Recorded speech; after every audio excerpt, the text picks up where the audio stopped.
25-00541. That is people of the state of Michigan versus Austin Henderson.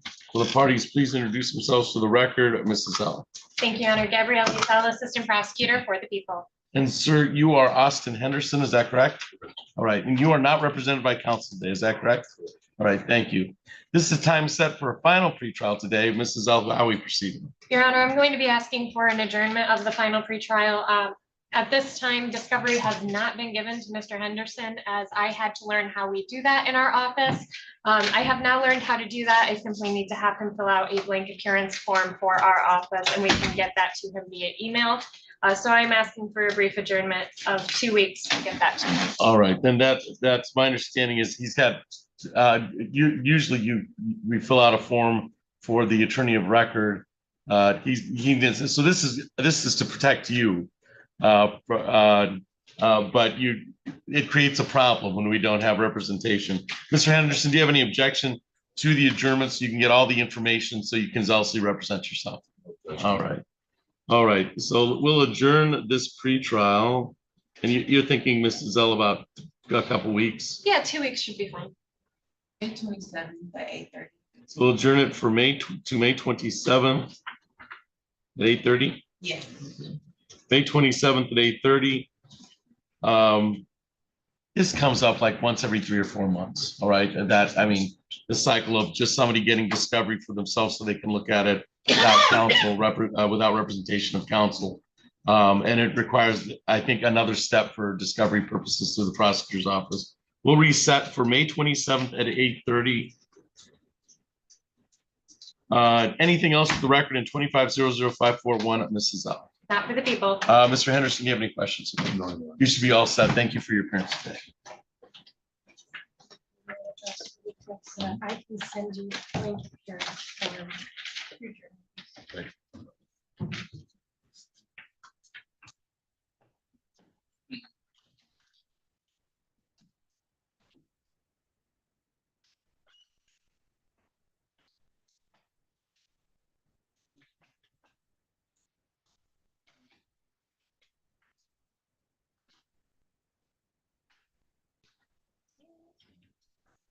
I'll try to get that to you today. Okay? Thank you. And at the final pretrial, we can put it on the record that we've got everything.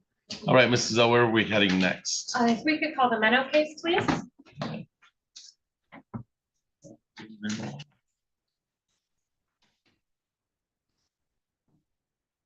Okay, so we're on the record in docket 22-00510.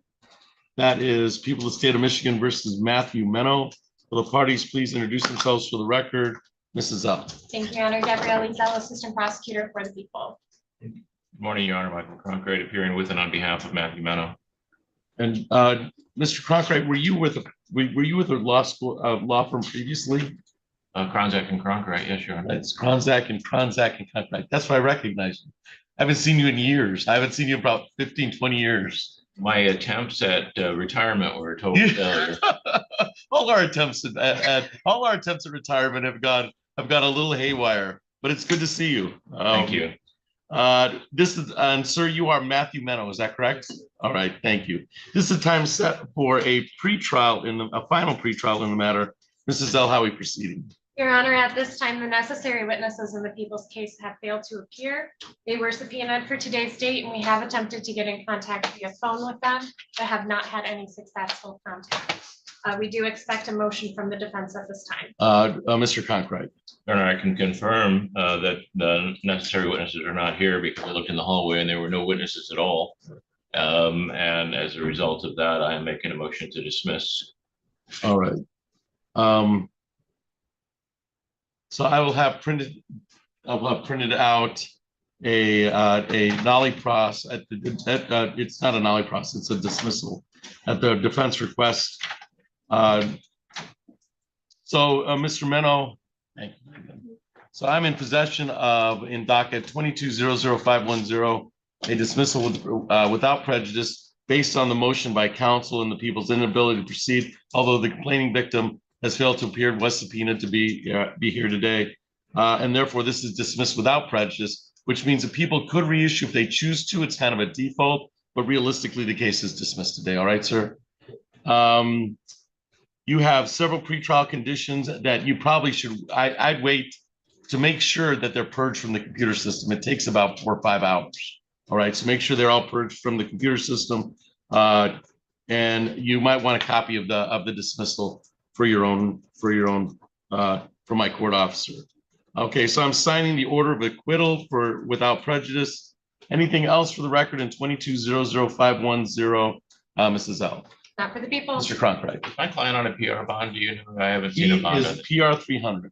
Thank you. Yes. So- Nothing else, Your Honor. Thank you. All right, thank you. Well, Mr. Cronkite, it was good to see you. All Good right, to see you. say hello to Mr. Cronkite for me. I'll do that. We're all set. Thank you.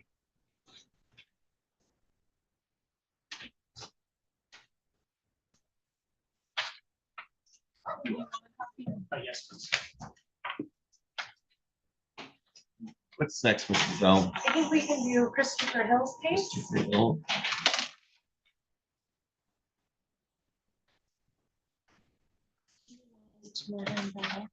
Yeah, Right, so we're on the record in docket 25-01004.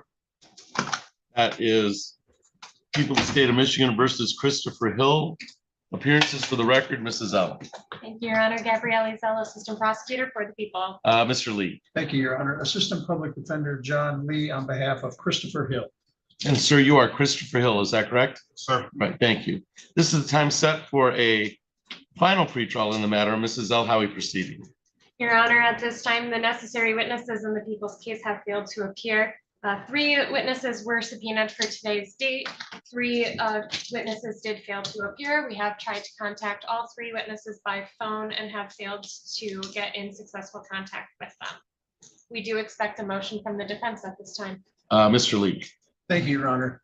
Because the witnesses are unable to appear and the prosecution is unable to proceed, we would ask for the case to be dismissed. I'll have printed out a dismissal without prejudice based on the defendant's motion today, and people were unable to proceed, although all 3 witnesses have failed to appear and were subpoenaed. Thank you, Megan. And so I'm in possession of the order of acquittal or order of acquittal at the motion at the defendant's motion request on case number 25-01004. This means, Mr. Hill, that the case will be dismissed without prejudice, which means that people could reissue if they choose to, kind of a default, but the case is dismissed at this time. And then it looks like you may have some pretrial conditions. I would wait for about 4 or 5 hours for those to be purged from the computer system. All right. You can get a copy of the dismissal from my court officer. All right. Anything else for the record in 25-01004, Mrs. L? It's not with the people. Mr. Lee. Nothing further. All right, you're all set. Thank you for your appearance today, Mr. Hill. Appreciate it.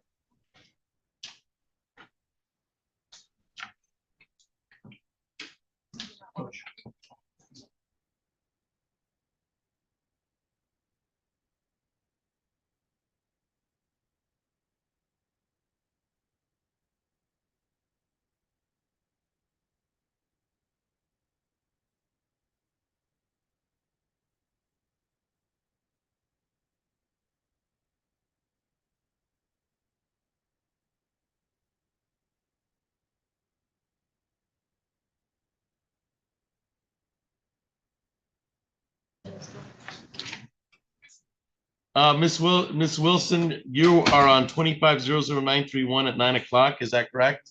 He'll have to unmute. Yes, that's correct. All right. And ma'am, you are not represented by counsel today. Did you want to speak with the assistant prosecutor on the case? Sure, yeah.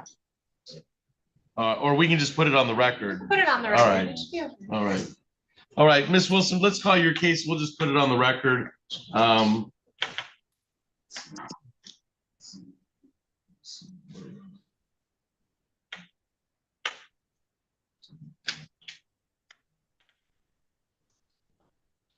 right, so we're on the record in docket 25-00931. That is people of the state of Michigan versus Amaya Wilson.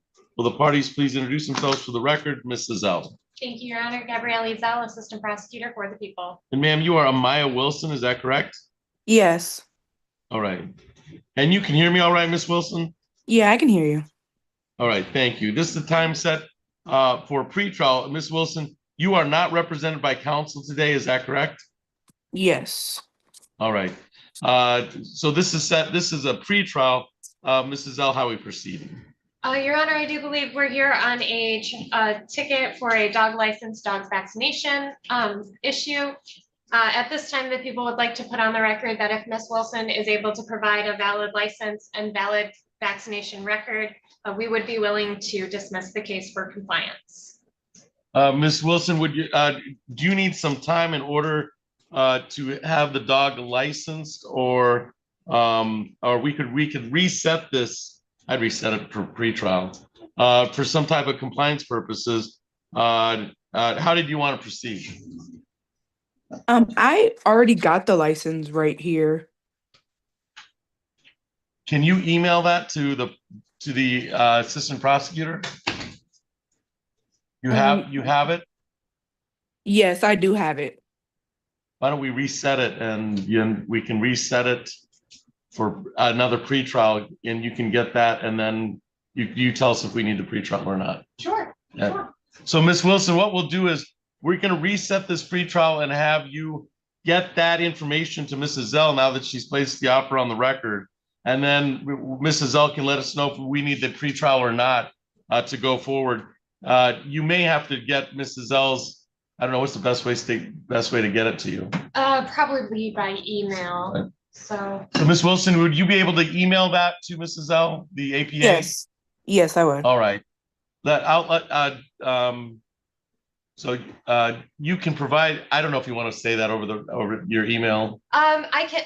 or you can provide it to, and the court officers is getting the Miss Mervine.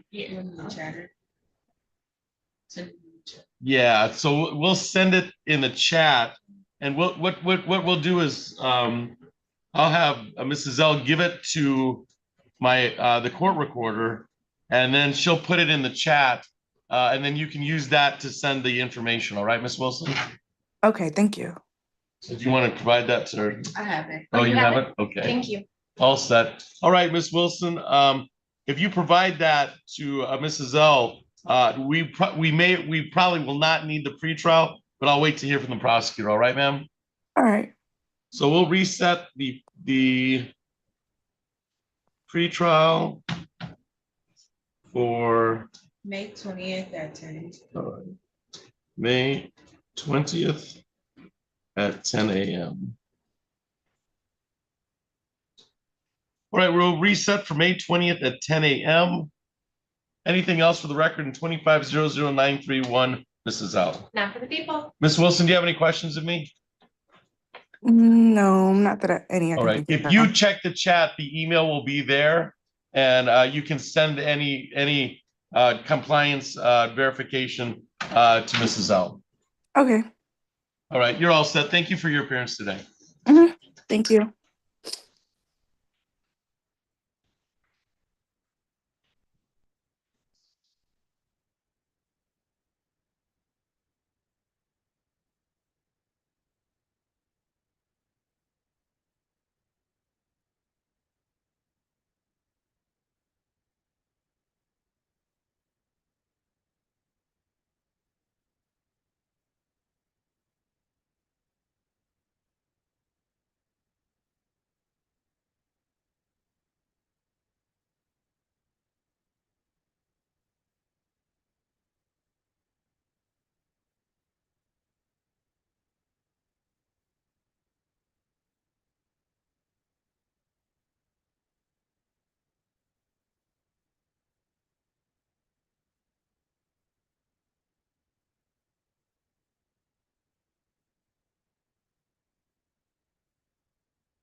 in docket 25-00055.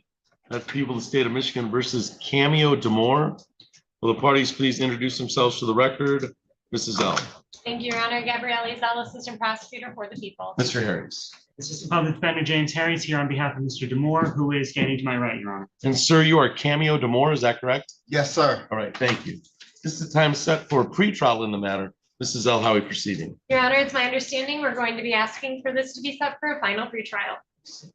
Is that a fair statement, Mr. Harris? Yes, Your Honor, I went over the case with my client. There's some discovery we're still looking into, but we would be requesting this be set for a final pretrial. All right, so we'll set it for final pretrial on May 27th at 8:30.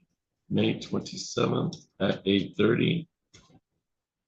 So Mr. Demore, we've set this for final pretrial on May 27th at 8:30. That'll be live just like we're here now, okay, sir? Yes, sir. All right. Anything else for the record in 25-00055, Mrs. L?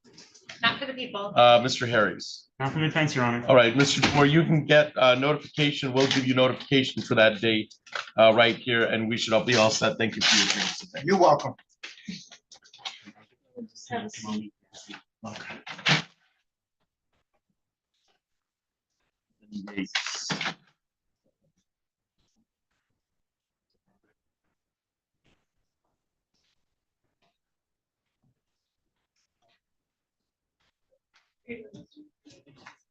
So Yates is next? Yes, Yes. Mr. Yates, Your Honor. Right, so My we're- excuse. Yes. you're all set. Thank you. Thank you. We're all set in, so we're on the record in 20-02461. That's people of the state of Michigan versus Guadalupe Yates. Will the parties please introduce themselves for the record? Mrs. L. Thank you, Your Honor. Gabrielle Izal, Assistant Prosecutor for the people. Mr. Harris. Assistant Public Defender James Harris here on behalf of Mr. Yates, who's standing to my right, Your Honor. And sir, you are Guadalupe Yates, is that correct? Yes. Thank you. This is the time set for a pretrial in the matter. Mrs. L, how are we proceeding? Your Honor, at this time, the people have extended an offer of sobriety court in this case. And we would be asking for an adjournment of this pretrial to get time for an assessment for sobriety court. That is correct, Your Honor. My client has indicated he's been trying to get that assessment. He indicated he was having some financial difficulties. An associate of mine indicated to me that Pat with a proper referral form might be able to help him on a grant. I have gotten that paperwork done for him. So he's going to be checking with Pat about getting that assessment done and then providing that assessment to myself to share with the prosecutor in the court. All right, so we'll adjourn. This is for specialty court for the assessment. And Pat's has already been looked into concerning the finances. Mrs. L, about how far out are we looking for to adjourn this pretrial? I would say it probably at least 3 weeks. To give I'd them say time. 3 to 4 weeks at Yeah. least. Yeah. If we could request 30 days, Your Honor. Okay, I think, so we'll reset this pretrial For June 17th at 9. June 17th at 9 o'clock. All right, Mr. Yates, we've reset this for June 17th at 9 o'clock. Hopefully you'll have the assessment by then, so we can get the referral to specialty court. And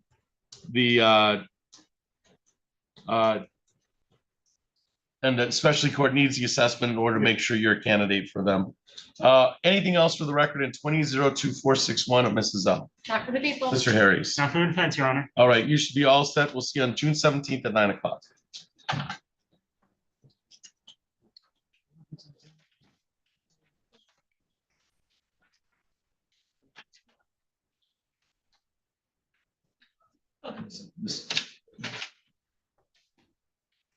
Irvine? Yes.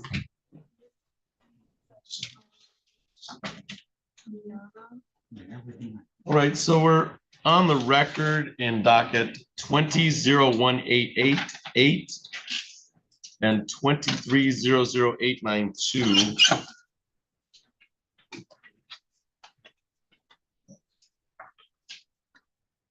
And 0892.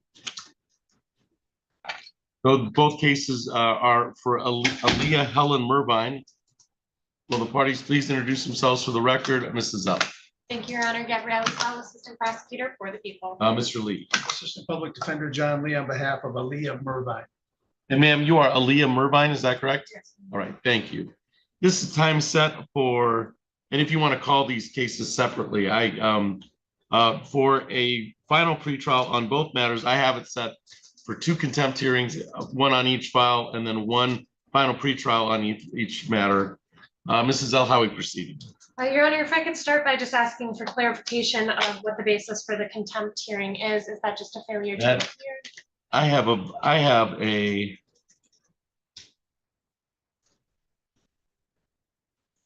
on 23-00892.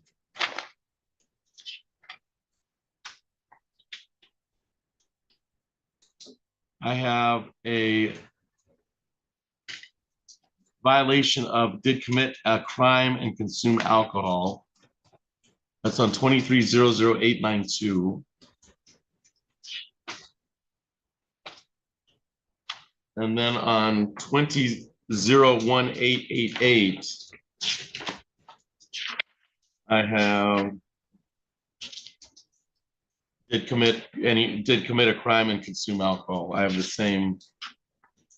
It looks like they're from the same report, which was on March 16th, 2023 at 23:45. So they're both a couple years old. Thank you, Your Honor. If we could start with the 23-00892 case. It has come to our attention and the defense counsel has provided an obituary for the victim in that case. At this time, he has passed away, so we would be seeking an alibi in that case. All right. And is that a fair statement, Mr. Lee? Yes, it is. Your All Honor. right. So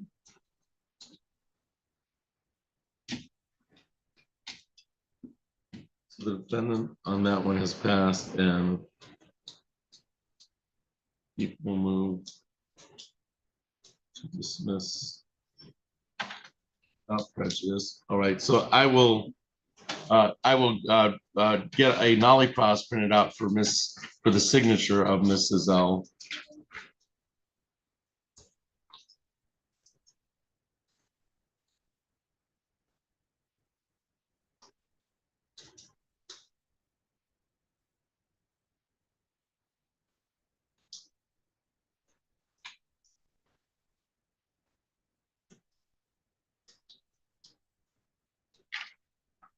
Right, and with the dismissal of the case, the people also dismissing the bond violation contempt order. We are, Your Honor. All right, so I'm in possession, so.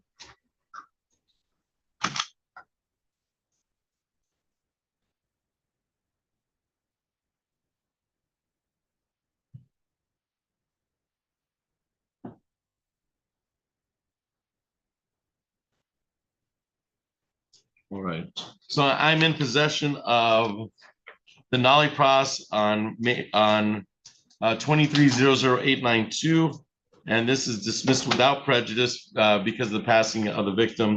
That means this case can be reissued. Most likely it won't because the victim has passed, but this case can be reissued because it's dismissed without prejudice.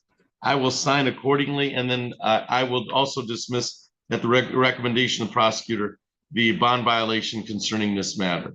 Is that your understanding, Mrs. L? It is, Your Honor. Mr. Lee? Yes, Your Honor. All right, so file 23-00892 is all set, and then we're on the 20-01888. And Mrs. L, how did you want to proceed on that file? Your Honor, at this time, the necessary witnesses in the case were unable to appear in court today. They were subpoenaed for today's date. The necessary witness did tell me she didn't receive the subpoena. We have been in contact with her multiple times over the past day. She was, due to her age, she was unable to properly work Zoom, so I wasn't able to get her to appear via Zoom today. At this time, we would ask for one more final pretrial to potentially try to get her transport to court, get her here, and get this resolved. That is our stance on this thing. All right.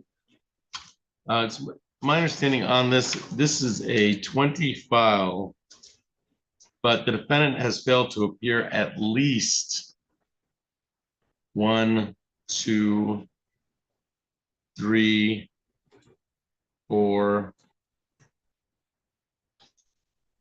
5 times. I have it just as a record. This has been going on for a little while. Mr. Lee, what response? Thank you, Your Honor. As the court notes, it's an old file and the complaining witness seems to have some difficulties in even being able to make it to court, which is why she's not here today. We would ask the court to consider a dismissal at this time. Mrs. L, if it is dismissed, it'll be dismissed without prejudice. I'm willing to change all this. I don't want to have you reissue just so we're at the same place in months, in a month's time, if she's on board. But only you would because of the prior fail to appears, it's a problem because I don't have any indication. It's been set for jury trial at least 2 or 3 times, and then there's been followed by fail to appear. So from my communications with the victim, she has indicated that she's on board. She wants to proceed. She wants to. The way she phrased it was she doesn't want this to just go away. all right. I'm hopeful that we'd be able to get her in here as long as I have time and the ability to arrange for transportation. Unfortunately, I didn't have that ability this time around. How much does Ms. Mervine have on this file? How much credit? Because she's being held on another file. She is. And the initial bond was set at 2,500, 10%. I'm just wondering if we're past the time already. Might be. I don't know. I just don't know. But with the fail to appears, there's got to be some credit for time. Unfortunately, I don't have that. Yeah, I don't calculation. either. I have a fail to appear on November of 20, on October of 20.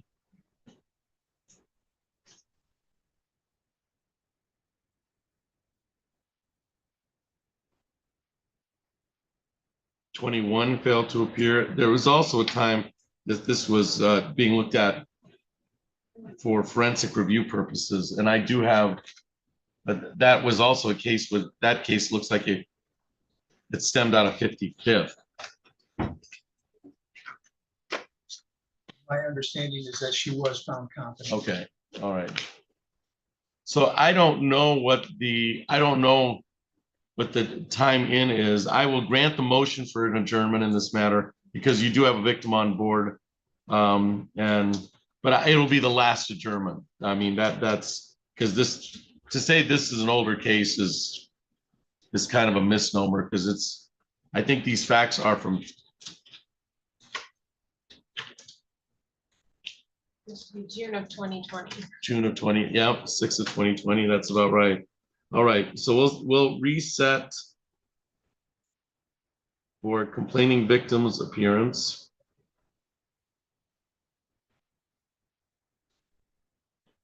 May 27th at 8:30. May 27th at 8:30. And then if we get a notion that we don't need that hearing because Ms. Mervine has sufficient time in, then let Mrs. L know, because I just don't know what her credited time is at this point in time.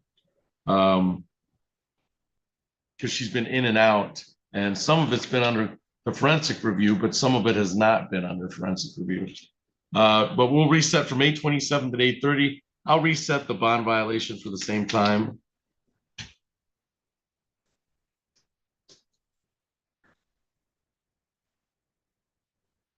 For May 27th at 8:30. All right, so Ms. Mervine, we'll be back here May 27th at 8:30. We do have a complaining victim who's on board, but because of her elderly nature, we've not got her completely here. We'll reset for May 27th. In the meantime, we'll be looking into how much time you have incarcerated at this time. Anything else for the record in 20-01-888 or the accompanying bond violation, Mrs. L? not for the people. Mr. Lee. No, Your Honor. All right, you're all set, Ms. Mervine. Thank you for your appearance.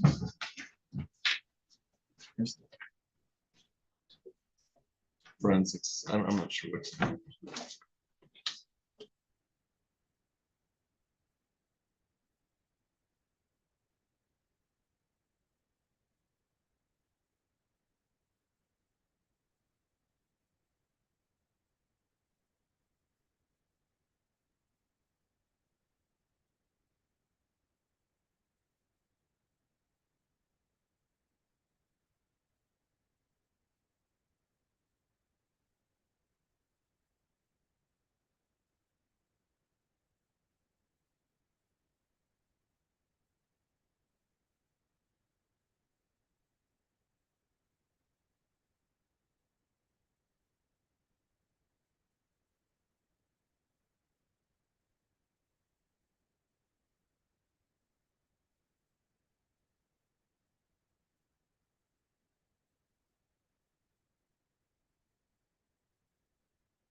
All right, so we're on the record.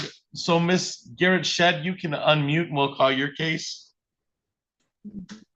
Hello. Right, so we're on the record in docket 24033742. That is people of the state of Michigan versus Mackenzie Garrett Shed. Appearances for the record, Mrs. L. Thank you, Your Honor. Gabrielle Ezel, Assistant Prosecutor for the people. Mr. Annette. George Ned, Assistant Public Defender, Your Honor. Right, and ma'am, you are Mackenzie Garrett Shed, is that correct? I'm a sir, not Oh, a ma'am. All right, so sir, you are Mackenzie Garrett Shed, is that correct? Yes, Your Honor. All right, thank you. This is the time set for a pretrial in the matter. Mrs. L, how are we proceeding? Your Honor, at this time, we're going to be asking for this to be set for a second pretrial. At this time, we're hoping to get Mr. Garrett Shed into compliance with the license and vaccination ordinances. And is that your understanding, Mr. Ned? Yes, Your Honor. All right, so Mr. Garrett Shed, we're going to adjourn this for compliance purposes. I would think for the licensing, and I know we're dealing with another agency, so 30 days out amount. That'd be fine, Your Honor. All right, so Mr. Garrett Shed, we're going to adjourn this for 30 days out so you can, for compliance purposes, essentially what the prosecutor's looking for is to get the dog license. All right, sir? Yes, I will get that right away. I've just been in the hospital because of my sickle cell and then trying to catch up on medical bills from out of state when I got hospitalized for endocarditis. So I've just been trying to catch up. I will get it done with my next paycheck. And this is for the, it's for Blue. The ticket was written for Blue. Okay. All right, so we'll reset for 30 days out for compliance. June 17th at 9. June 17th at 9 o'clock. Can we do it a week before? Because I know doing my security job, I'm probably going to be booked for Oh. Juneteenth and everything. Right, right. How are we on June 10th? Or we can go to June 24th, you know. The extra, okay, so let's do June 10th at 9 o'clock. That'll be the Okay. 1 week before. And then if, please keep in contact with your attorney, Mr. Ned, and he will be in contact with Mrs. L concerning compliance in this matter, but we've reset it for June 10th at 9 o'clock. All right, sir? Okay, I'll have emails of her records to him before the end of the month. All right. Anything else for the record in 2403-742, Mrs. L? Not for the people. Mr. Ned? No, Your Honor, thank you. All right, Mr. Garrett Shed, you're all set. I'll see you on June 10th at 9 o'clock.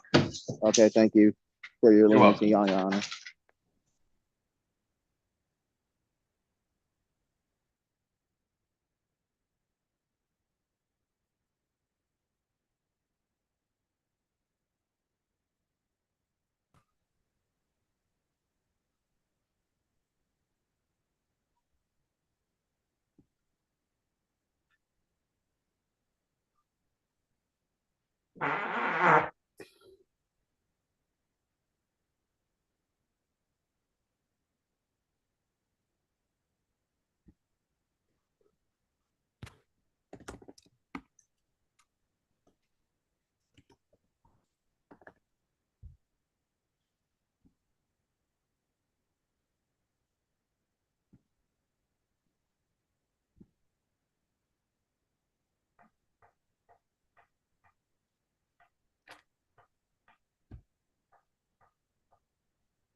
All right, under the moniker of inmates, can you please identify yourself? This is Anthony Lovis. That's your guy. All right. Did you want some time to talk with him in a breakout room? Yes, Your Honor. All right. All right. So, Mr. Levis, I'm going to place you in a breakout room with your public defender once he joins us. And so I'm going to place you in room 1. And then once your public defender's name is Georges and Ned, and once he joins us, I'll also place him in that room. All right, sir? So you'll get a prompt to go to room 1.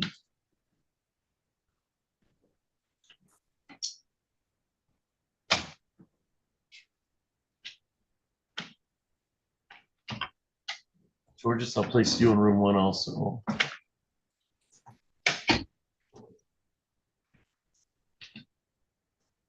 Perfect. Your Honor, I believe we are ready on Mr. Berwa and Miss Miana Johnson, who I believe is on Zoom. All right, let's go on Miss Johnson. All right, Miss Johnson, you can unmute. So we're on the record in docket 25-01194. That's people of the state of Michigan versus Miana Johnson. Will the parties please introduce themselves for the record? Mrs. L. Thank you, Your Honor. Gabrielle Izal, Assistant Prosecutor for the people. Mr. Harris. Assistant Public Defender James Harris here on behalf of Ms. Johnson. She is appearing via Zoom, Your Honor. And ma'am, you are Miana Johnson, is that correct? Mayana Johnson. Okay, you are Miana Johnson, is that correct? Yes. All right, and ma'am, you can hear me all right? Yes. All right, thank you. This is the time set for a pretrial in the matter. Mrs. L, how are we proceeding? Your Honor, it's my understanding we're going to be asking for this to be set for a final pretrial. And is that a fair statement, Mr. Harris? Yes, Your Honor. I spoke with my client, Miss Miana Johnson, yesterday regarding the case and strategy going forwards. We are going to be requesting this be set for a final pretrial. All right, we'll set the final pretrial for May 27th at 8:30. May 27th at 8:30. Ms. Johnson, we've set the final pretrial for May 27th at 8:30. That'll be live in person on the 6th floor of the City Hall of Lansing. All right, ma'am? Is there any way I can get an earlier date, or is that the only one I can do? I don't think, that's, I think 2 weeks away. That's probably the earliest we can get it for 2 weeks. Okay. So 2 weeks is probably the earliest, just because there'll be witnesses subpoenaed for the final pretrial, mostly the complaining victim, all right? So we'll see you Okay. live in person on May 27th at 8:30. Anything else for the record in 25-01194, Mrs. L? Not for the people. Mr. Harris? Now for the defense, Your Honor. All right, we'll see you on that May 27th date at 8:30. You'll also get notice sent to your last known address, which is that the Georgetown Apartments address, ma'am? Yes. All right, you should be all set. Thank you for your appearance today. Wait, can I switch it, please? My address? Or Oh, yeah, you can update your address, ma'am. Do you have a address that you'd prefer the notification be sent to? yes. And what is that address? 103 East Edgewood Boulevard, apartment G. So it's east and I have 103 East, and then what's the name? Edgewood Edgewood. Okay. Boulevard, apartment G. Apartment G. And that's Lansing. Michigan 48911. All right, so it's 103 East Edgewood Boulevard, apartment G, Lansing, Michigan, 48911. Yes. You should be all set. That's where the notice will be sent to that updated address. Okay. You're all set, Ms. Johnson. Thank you for your appearance today. Thank you. Have a good one.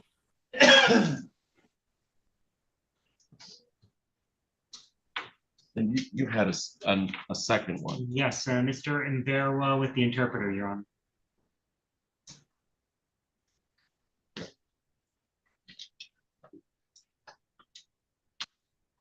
All right, Mr. Mberwa, you can come up with the interpreter.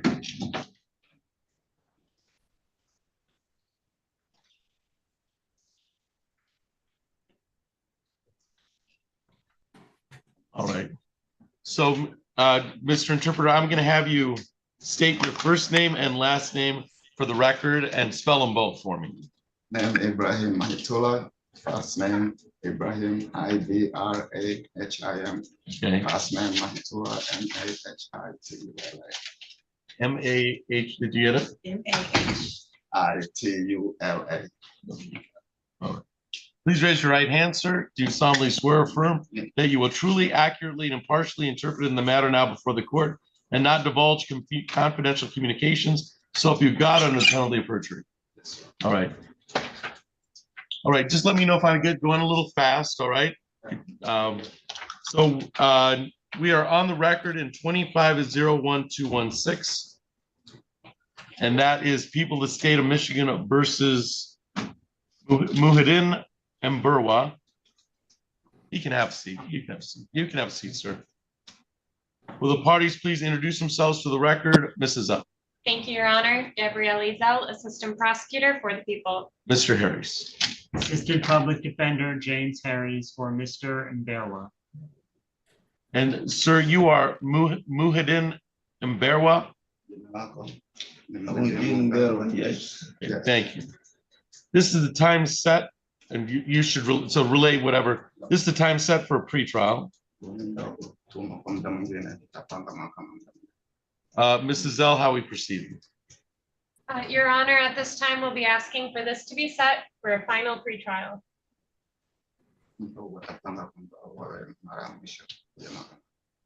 And is that a fair statement, Mr. Harris? Yes, Your Honor, that is a fair statement. Okay. So we'll set for final pretrial. That'll be live in person. May 27th at 8:30.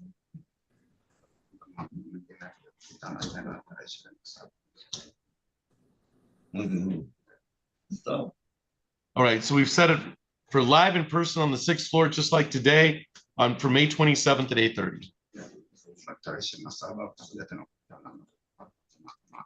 So, yes. All right. Anything else for the record in 25-01216? Mrs. Al, Not for the people. Mr. Harris. Not from the defense, Your Honor. All right, we'll see you on that May 27th date. Thank you for your assistance. We will provide you a notice of the court date.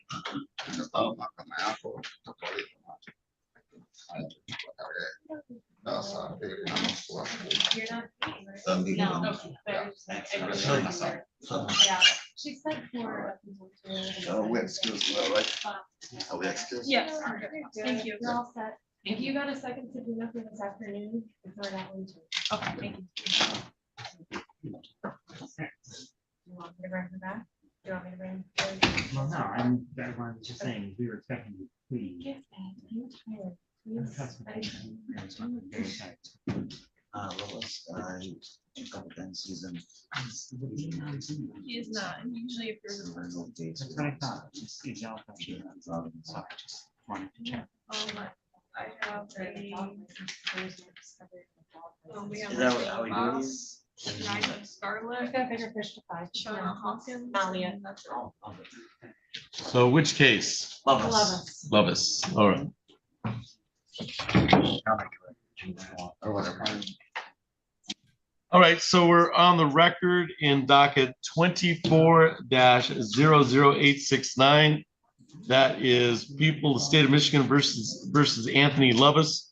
Will the parties please introduce themselves for the record? Mrs. L. Thank you, Your Honor. Gabrielle Ezell, Assistant Prosecutor for the people. Mr. Annette. George Ned, Assistant Public Defender, Your Honor. All right, and sir, you are Anthony Lovis, is that correct? And are you joining us from Eden County or Livingston County, sir? Livingston County? Okay. And you can hear me all right, Mr. Lovis? Yes, sir. All right, thank you.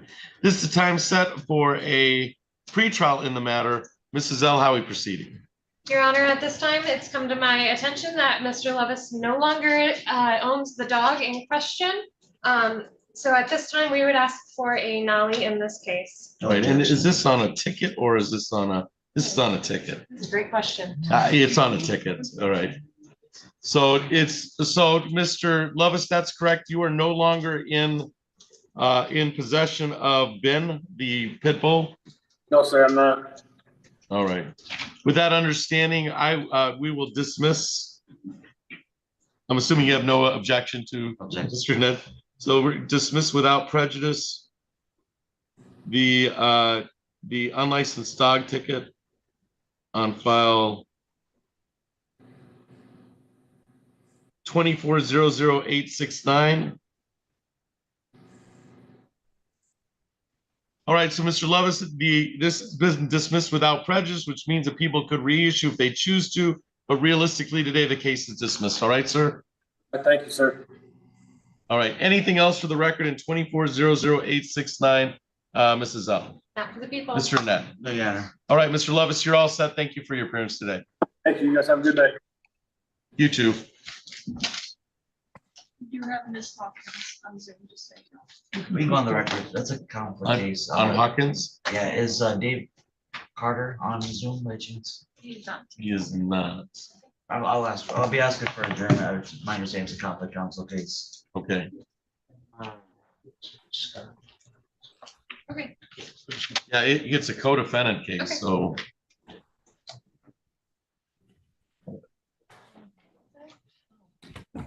All right, Ms. Hawkins, we'll call your case next. You can unmute. Hi. All right, so we're on the record in docket 24-03081. That is people of the state of Michigan versus Tashana Hawkins.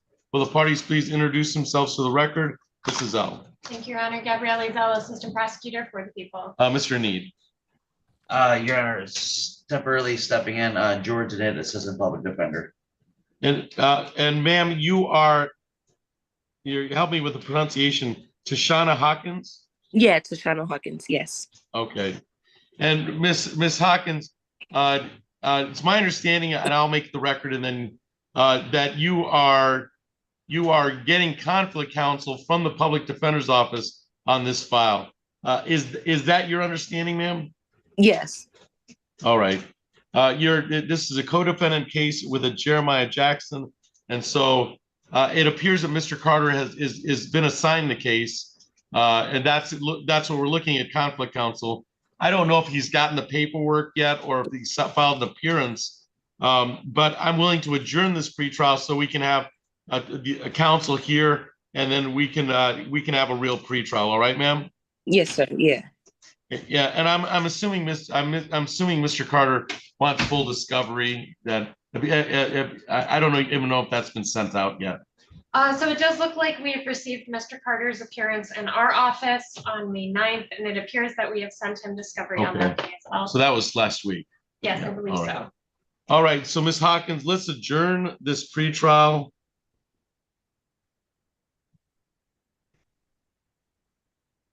To May 27th at 9. And actually, Mr. Carter could show up in the next 10 minutes because this is at 10 o'clock, but he would be seeking an adjournment anyway, I would imagine. My only concern here is that he may have a conflict, but we'll figure that out when. All right, so adjourn the pretrial for discovery purposes.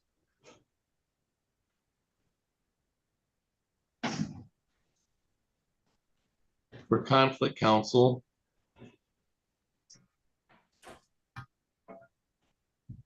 And what's that date again, Addie? It's May 27th at 9. May 27th at 9 o'clock. And then if that date ends up being a problem with Mr. Carter's schedule, he can contact us and let us know. So we'll reschedule for May 27th at 9 o'clock based on conflict counsel, and then for purposes of discovery, we'll move to that date. Anything else for the record in 2403081, Mrs. L? Not with people. Mr. Annette, I know you're standing in. Anything else on this file? No, yeah. All right, Ms. Hawkins, we've adjourned this to May 27th at 9 o'clock. Mr. Carter will be your new attorney, and he will be getting any discovery from the prosecutor's office. All right, ma'am? Okay. You should be all set. Thank you for your appearance today. You're welcome. Thank you.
All right, Ms. Scarlett, we'll call your case. Sir, it's a sir.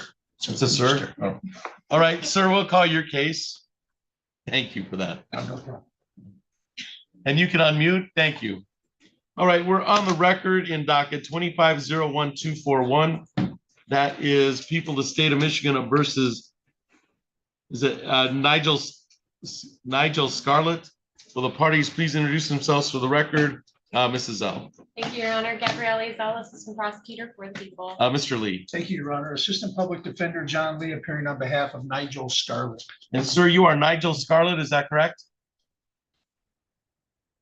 Oh, you're gonna have to unmute, sir. Can you hear me? Yes, I can. That is So, sir, correct. you are Nigel Scarlett, is that correct? That is correct. All right, you can hear me all right, Mr. Scarlett? Yes, I can. All right, thank you. This is the time set for a pretrial in the matter. Mrs. L, how are we proceeding? Your Honor, at this time, we're going to be setting this for a final pretrial. And is that a fair statement, Mr. Lee? Yes, it is. All right. So we'll set for final pretrial for June 3rd at 8:30. June 3rd at 8:30. So, Mr. Scarlett, that'll be live in person on the 6th floor of City Hall of Lansing at June 3rd at 8:30 for final pretrial. Anything else for the record in 25-01241, Mrs. L? Not for the people. Mr. Harris? No, sir. Mr. Lee? It's okay. No, All sir. right. So I'll see you on June 3rd at 8:30, all right, sir? Oh, I thought that we discussed a couple of points that we wanted to bring up, attorney. I'm not sure if you remember, we were going to attempt to discuss the tether matter, and then also, I don't know if you want to take a second to pull up your notes. All right, so you're currently at arraignment. You were indicated that you were on tether. Were you looking to modify that? Yes, sir. I'm an RN. I work in, ED, all those places, and I have this, tether on me, especially, since the person has left the state. I was hoping to get the tether removed. I was hoping that the necessity of the tether. All right. So I'll have the prosecutor look into whether the complaining victim is out of state or not. She is, Your Honor. I can confirm that now. All right. If she is confirmed out of state, then we just have then it's just GPS for monitoring purposes. Is that correct, Mr. Lee? That's correct. All right. So I'm going to modify bond to remove the GPS.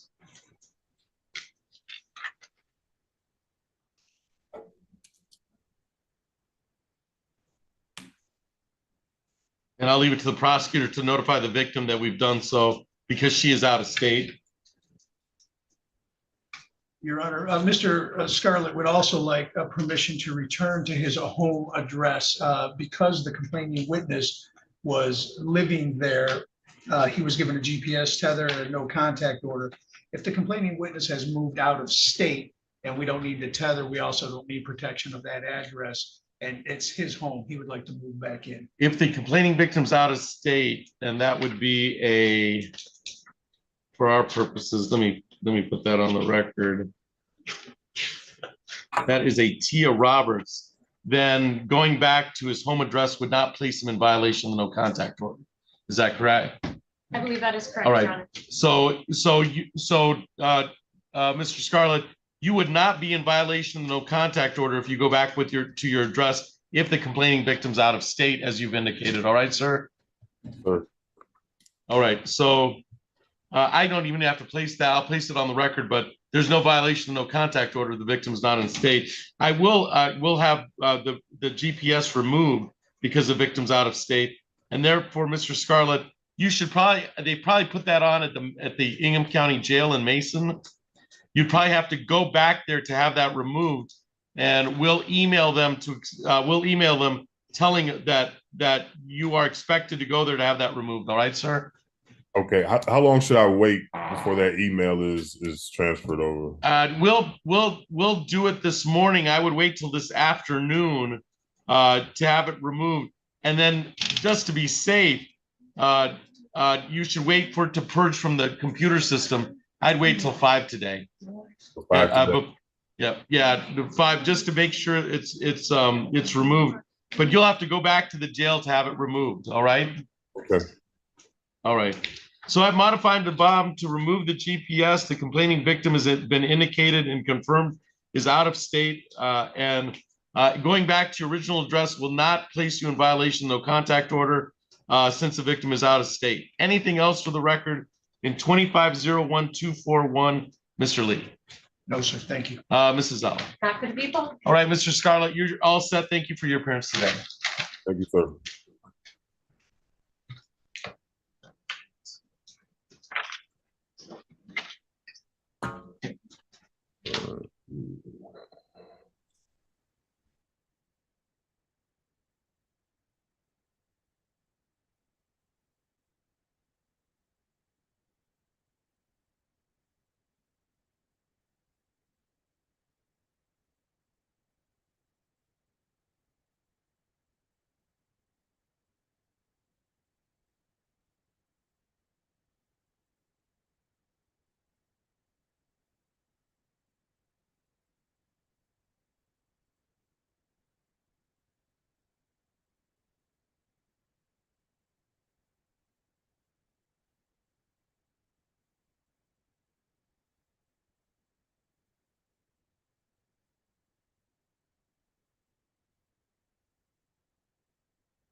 Case are we calling? I believe we could call the Alex Shelf case. All right, Mr. Cho.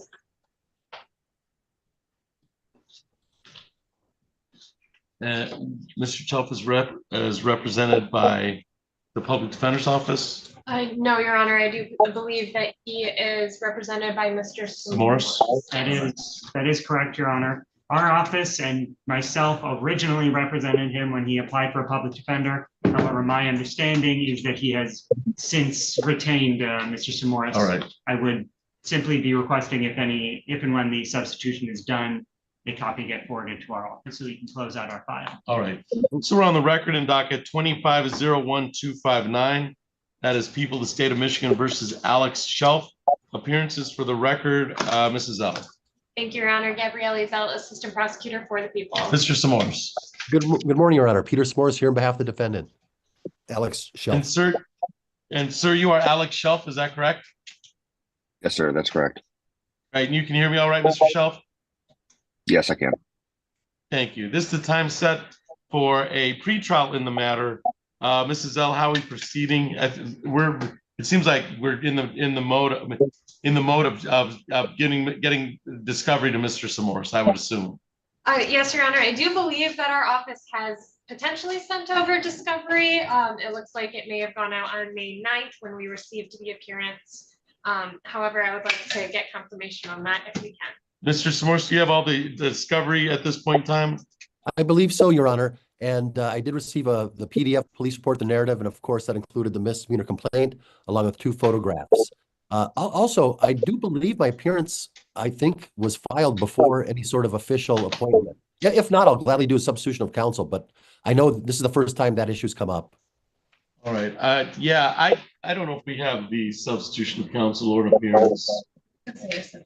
No, I guess what I'm saying, Your Honor, I think my appearance was filed before the public defender's office was appointed. So James, you'll need something in writing to close your file out. Yes, I show our appearance was filed on this case on April 30th at around 2:30. That's what we have. Okay. So I bet you they crossed. Yeah, probably. Either way, no problem, Your Honor. All right. All right. And so do you want this, Mr. S'mores, do you want this reset for pretrial? I'm not sure if that's necessary, Your Honor. I just don't know the next final pretrial date. I guess I've just asked that respectfully. All right. What are we using for final? June 3rd? June 3rd. June 3rd's open, so I just assume keep that for the final. All right.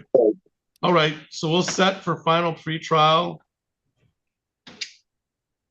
Final pretrial for June 3rd at 8:30. At 8:30. So Mr. Shelf, that'll be live in person on the 6th floor of City Hall of Lansing for final pretrial on June 3rd at 8:30. And then the parties can let me know if there's anything different. All right. So June 3rd at 8:30. Anything else for the record in 25-01259, Mrs. L? Not for the people. Mr. Samores. No, Your Honor. Thank you. All right, Mr. Shelf, I'll see you on June 3rd at 8:30. Thank you for your appearance today. Thank you, Your Honor.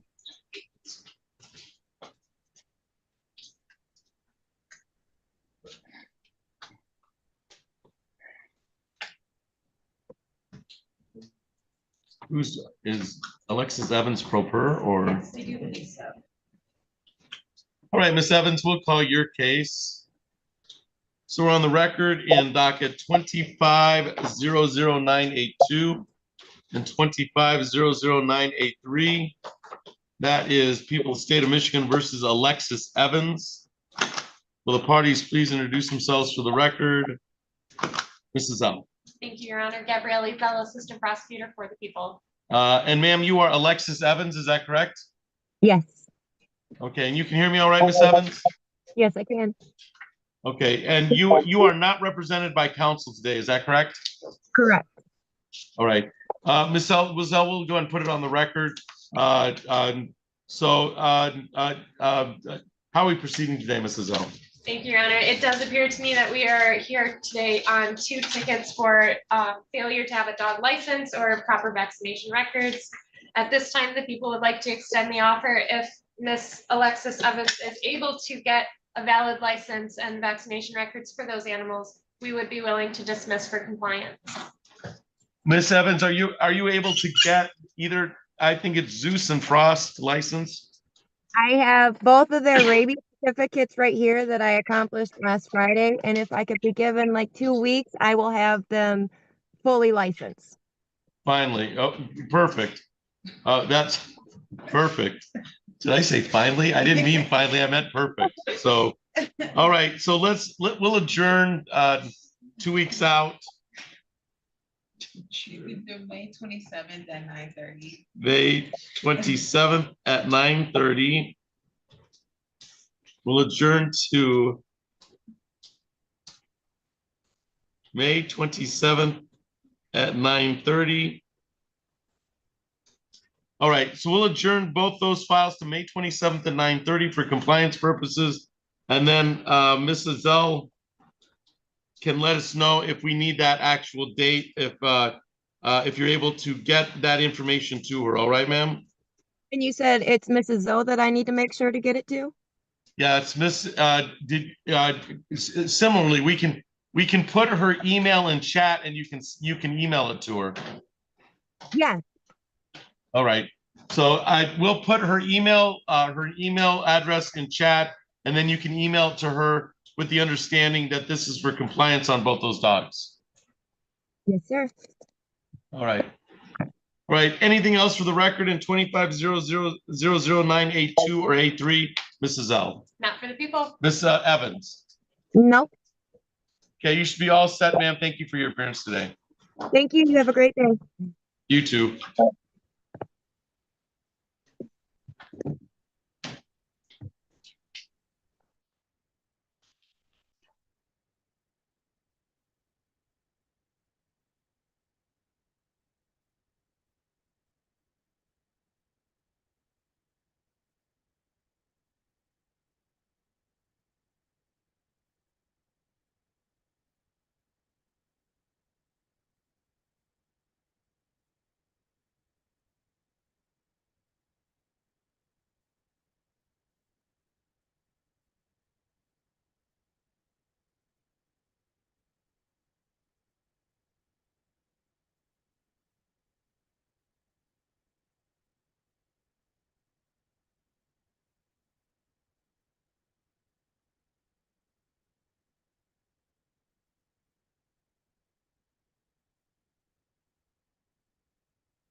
What case are we calling? First, I have Fior de Rosa and Oakwood both. If we can start with the Fior de Rosa All right. case. Right, Janine Fior de Rosa. I think Mr. Harry's covered why we're here today, but we're on the record in docket 25-00927. That is People of the State of Michigan versus Janine Fior de Rosa. This is set today for, I think it's a plea, a final pretrial, and there's also a contempt, but I think it's all comes back to one file. Appearances for the record, Mrs. L. Thank you, Your Honor. Gabrielle Zell, Assistant Prosecutor for the People. Mr. Harris. Assistant Public Defender James Harris here on behalf of Ms. Fior de Rosa, who is standing to my right, Your Honor. And ma'am, you are Janine Fior de Rosa, is that correct? Yes. All right, thank you. This is the time set as indicated previously for this file. Mrs. L, how are we proceeding today? Your Honor, it's my understanding today there will be a plea in this case. Plea offer has been extended. I believe we've put it on the record before, but I can put it on the record again. All right. That agreement is to plea as charged to the domestic violence count with agreement and Killebrew to 7694A status, no upfront jail, and an agreement to dismiss the PA 53 violation. So this Killebrew 7694A status, no upfront jail. That is a correct recitation of the offer, Your Honor. I've spoken to my client regarding the case and the offer, and we are going to be requesting to put a no contest plea on the record today to that offer. My understanding is that when I spoke with my client, even she has spoken and with her with the licensing board that handles her nursing license, and was advised that even with the special status that would make this a non-public record, if it was anything other than a no contest plea, it could still be reported and potentially affect her license. So we would be trying to err on the side of caution here and handle a no contest plea for that matter. All right, so any objection from the people to any objection to the no contest plea for purposes, I would assume this is administrative civil liability. No objection, Your Honor. And do you have a factual basis to report, Mr. Yes, Your Honor, I have a report here with the relevant sections highlighted, if I may approach. You may. Thank you.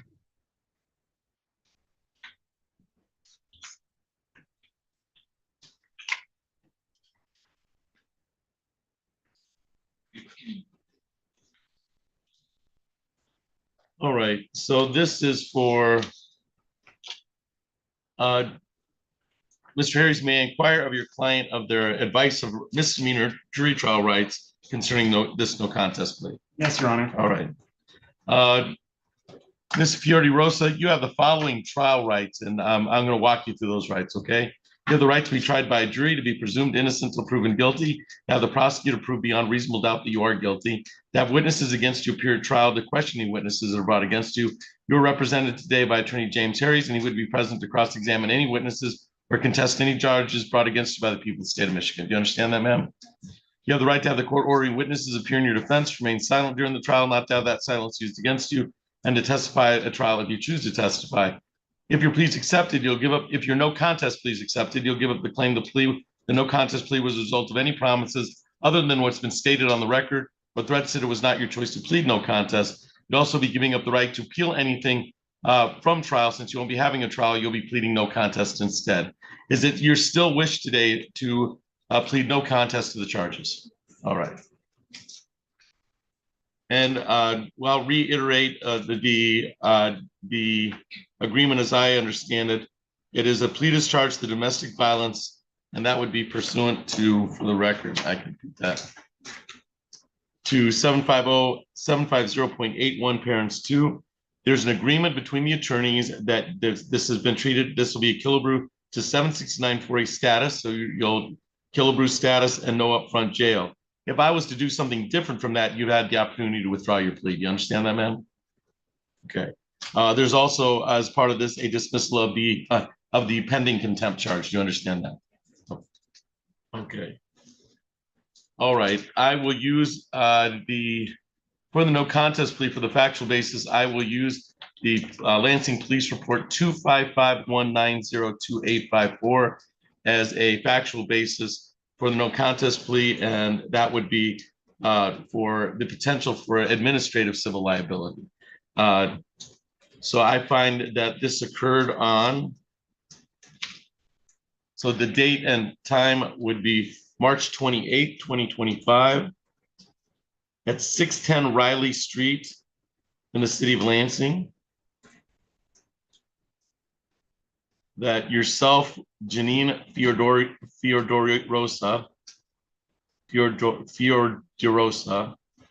and Brandon McLittle were in a dating relationship for the last year, and you resided together at Riley Street.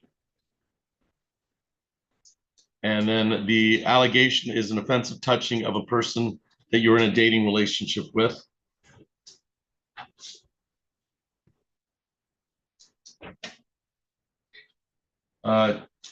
So the victim in the case, who is Brandon McLittle, indicates that you had assaulted him, and the officer saw several multiple scratch marks on his chest and redness on the neck.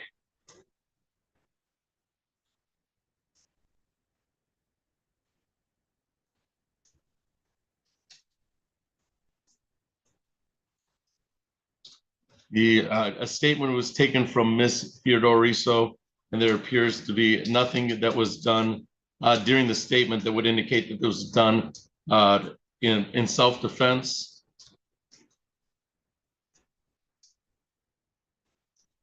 That it looked like a verbal argument that escalated. So that I do find the assault happened, an offensive touching to Brandon McLittle on that date, and that was a resident or former resident or in a dating relationship with the defendant Janine Fiordorosa. Anything towards the factual basis, Ms. Azell? No, Your Honor. Mr. Harris? No, Your Honor. I find the factual basis to be knowing, voluntarily, actively made, the no contest plea was made. I found the factual basis through my reading of 25519028854, and we use a no contest plea for the potential for administrative civil liability. I will refer to probation.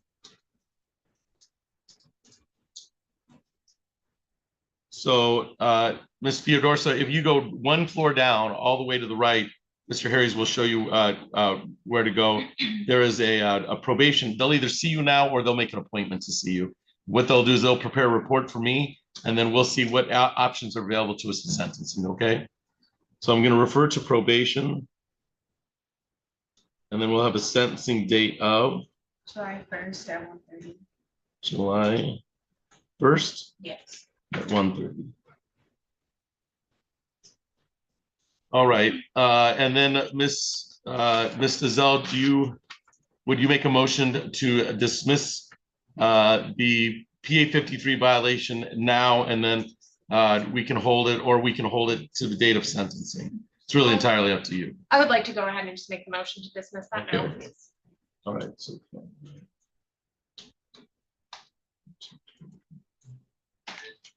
PA 53 violation is dismissed.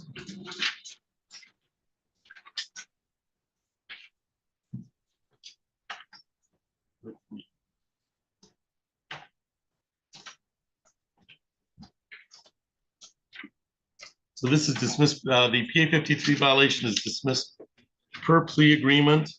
I will see you on July 1st at 1:30, and we'll decide what options are available to us. All right, Ms. Fiordorosa, I'm butchering your name. Fiordorosa, is that correct? Yes. All right. We'll see you on July 1st. Mr. Harris can show you where to go downstairs, all right? Yes, sir. One final thing my client just wanted me to address on the record, Your Honor. Sure.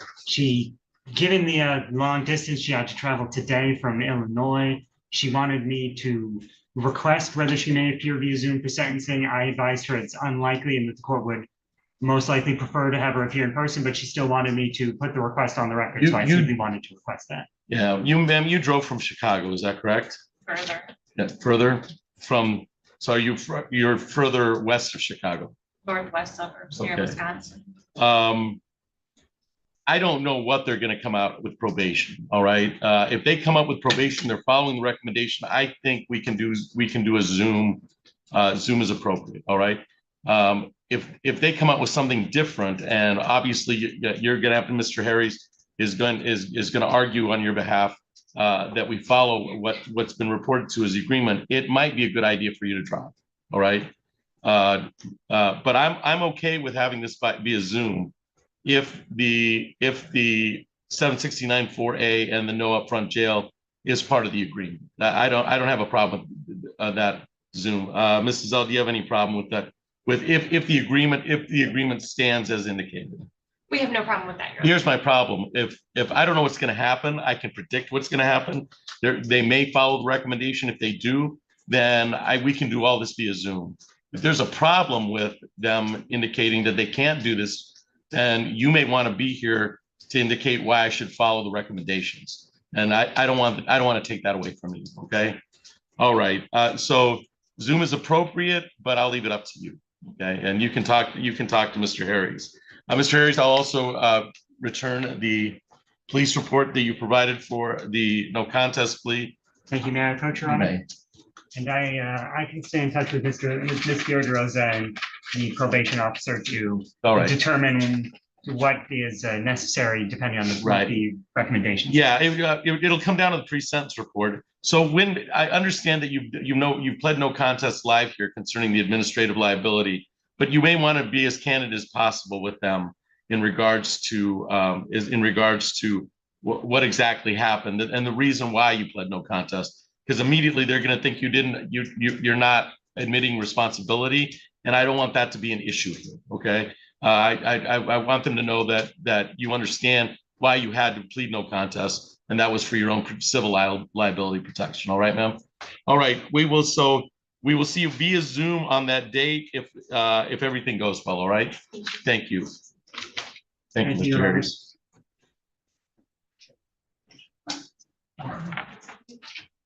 Then Mr. Oakwood, you can come up here. Your Honor, the victim in this case, Jane, is here. She's just in a separate room. If you'd like to come. Let's go with Mr. Oakwood first, and then let's talk to her. Okay, and let's keep them apart. So thank you. So here's part of the problem, Mr. Oakwood, and then I convened this together after talking to the probation agent. All right. And part of this, so let's call it the record. This is docket 2402805. That is people of the state of Michigan versus Joseph Oakwood. And really it's between you and I and the probation agent. This is all you can indicate your presence for the record. Thank you, Your Honor. Gabrielle, fellow assistant prosecutor for the people. And you had previously on this file, I believe you had the prosecutors or the public defender's office, Mr. Lee. That is correct, Your Honor. Assistant Public Defender John Lee, appearing on behalf of Joseph Oakwood. All right.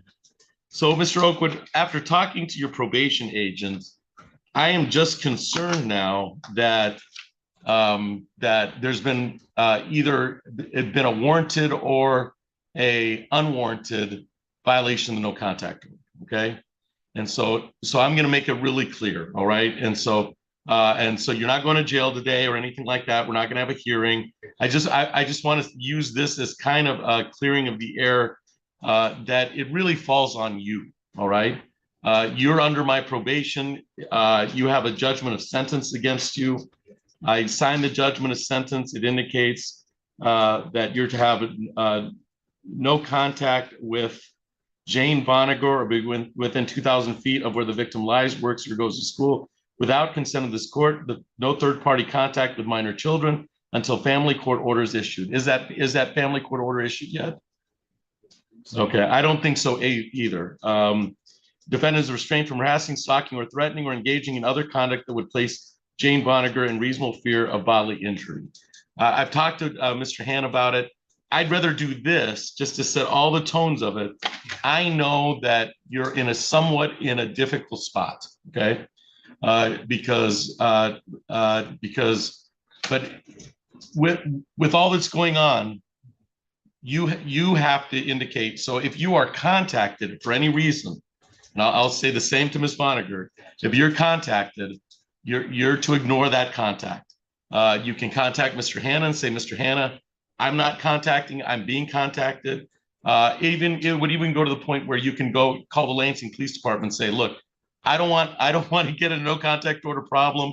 Just make sure I didn't do any contacting, I'm being contacted, and I'm gonna tell her the same, all right?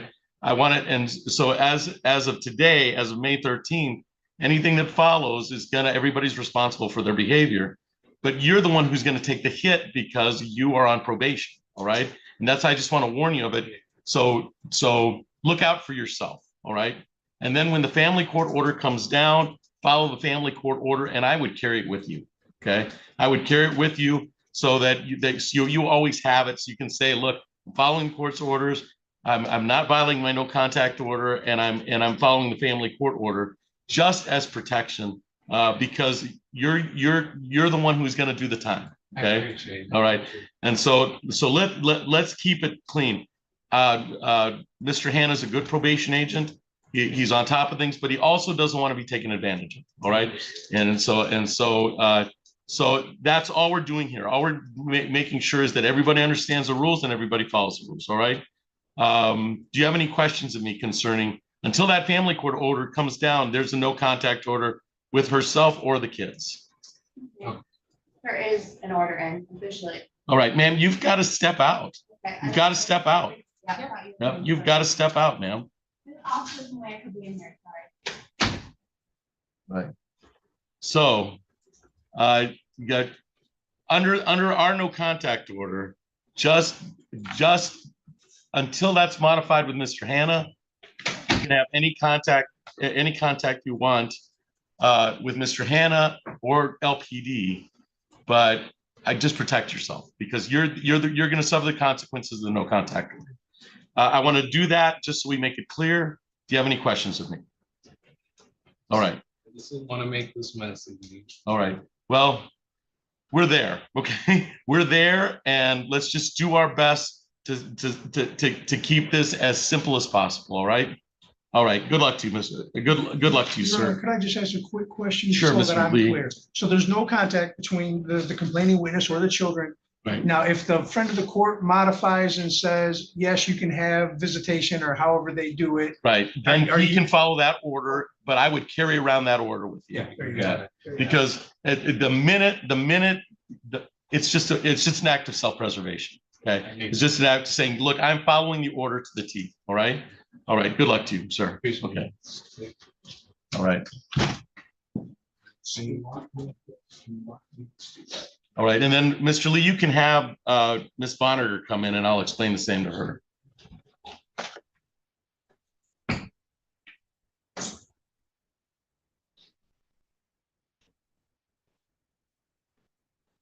Or if you want to walk Mr. Oakwood to the S.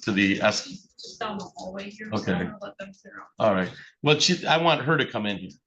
Right, she's not leaving. Okay. Gabby's out there talking to All her. right. I just asked them to step down. All right, perfect. Just want to make sure we're okay.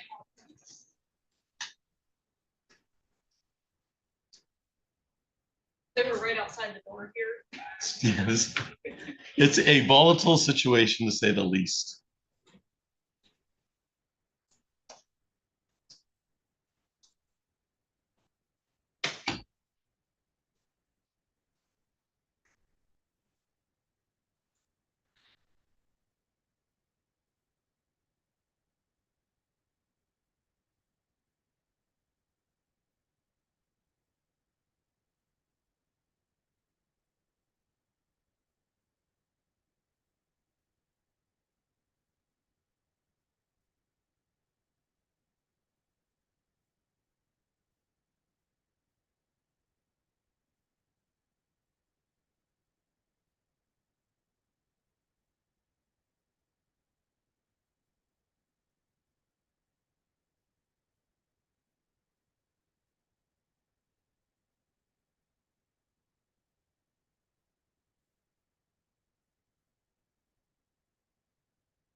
All right, Miss Ackley, you're here for your 3 o'clock? Yeah. All right, if you're driving, you should probably park the car and have the hearing parked. All right, ma'am? All right. I can't, I'm sorry, I didn't hear what you said. You should probably park the car. You shouldn't be driving the car while during the hearing. Unfortunately, I have to pick up my kids from school and I can't leave them there. But I'm on my way to pick them up now. So that's why I just joined now. All right, well, I'm gonna call that case about 3:15, so you've got some time, but you probably should be you should be in a one position, so I don't worry about you being on the road during the hearing. Oh,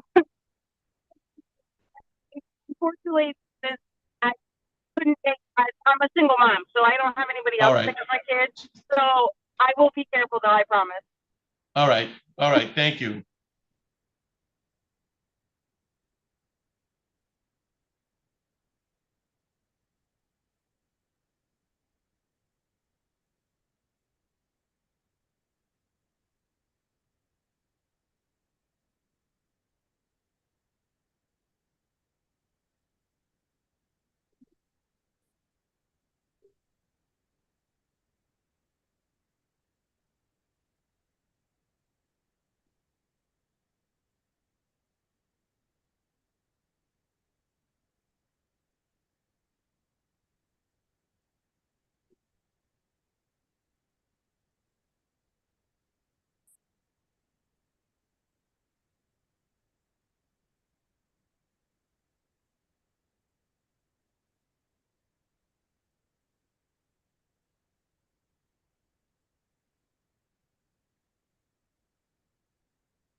All right, so we're on the record in docket 1202473.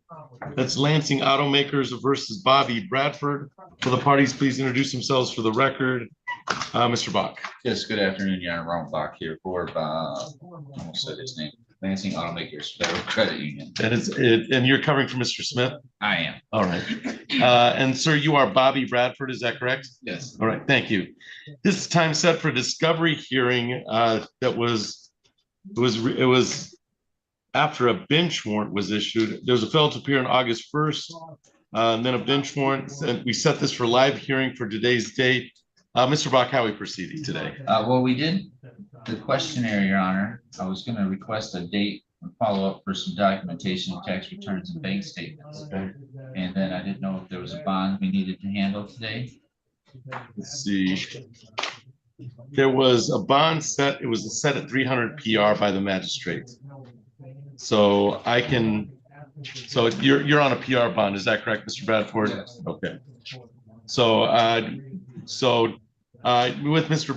Bradford showing up, we can set it for another control date so you can get the documentation you need, and then we can cancel any civil bond in this matter if that's how you want to proceed, Mr. Bach.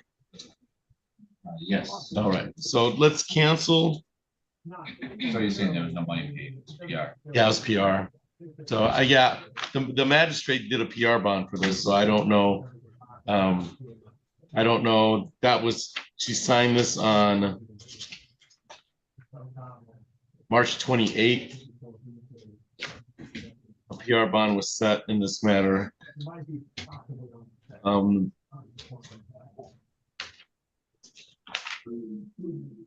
I don't even think it came.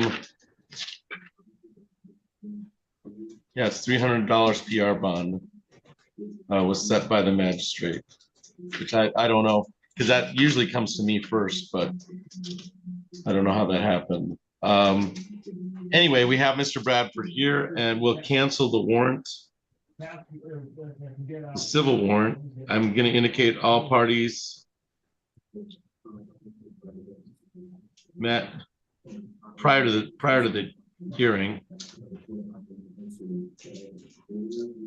And then you were able to get some discovery, but we're going to set it for control date out. About how far out are we looking, Mr.? I think 4 weeks. 4 weeks, 30 days. Okay. All right. So set for control date for the rest of the discovery. And we'll set it for June 17th. okay. At 2:30. June 17th at 2:30. And we'll make sure that Mr.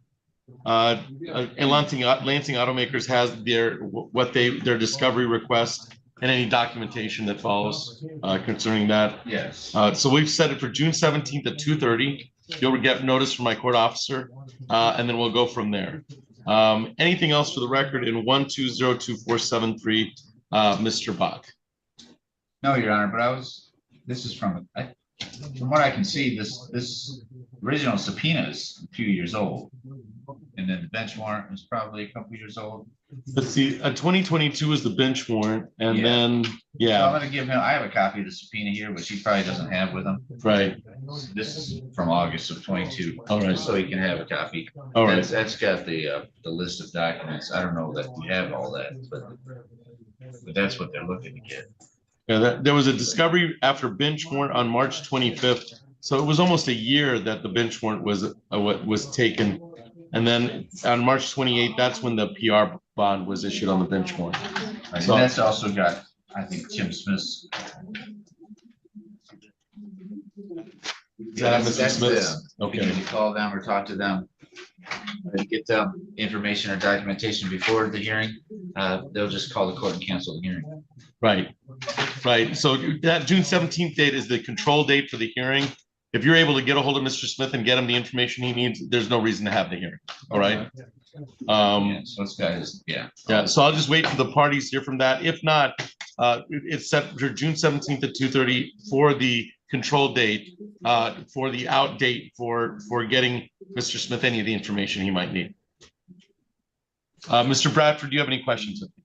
All right, we're all set. Thank you for your appearance today. Thank you, Judge. Have a good day. You too.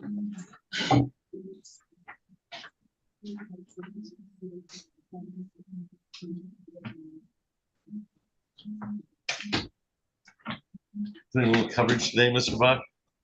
Yeah, I got to go to Battle Creek this morning for Mr. Smith. We wondered how Mr. Smith was going to make his way from Traverse City here. I do most of his His litigation.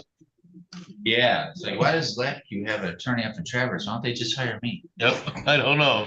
I can't answer that question. Not who you know. Not what you know, it's who you know.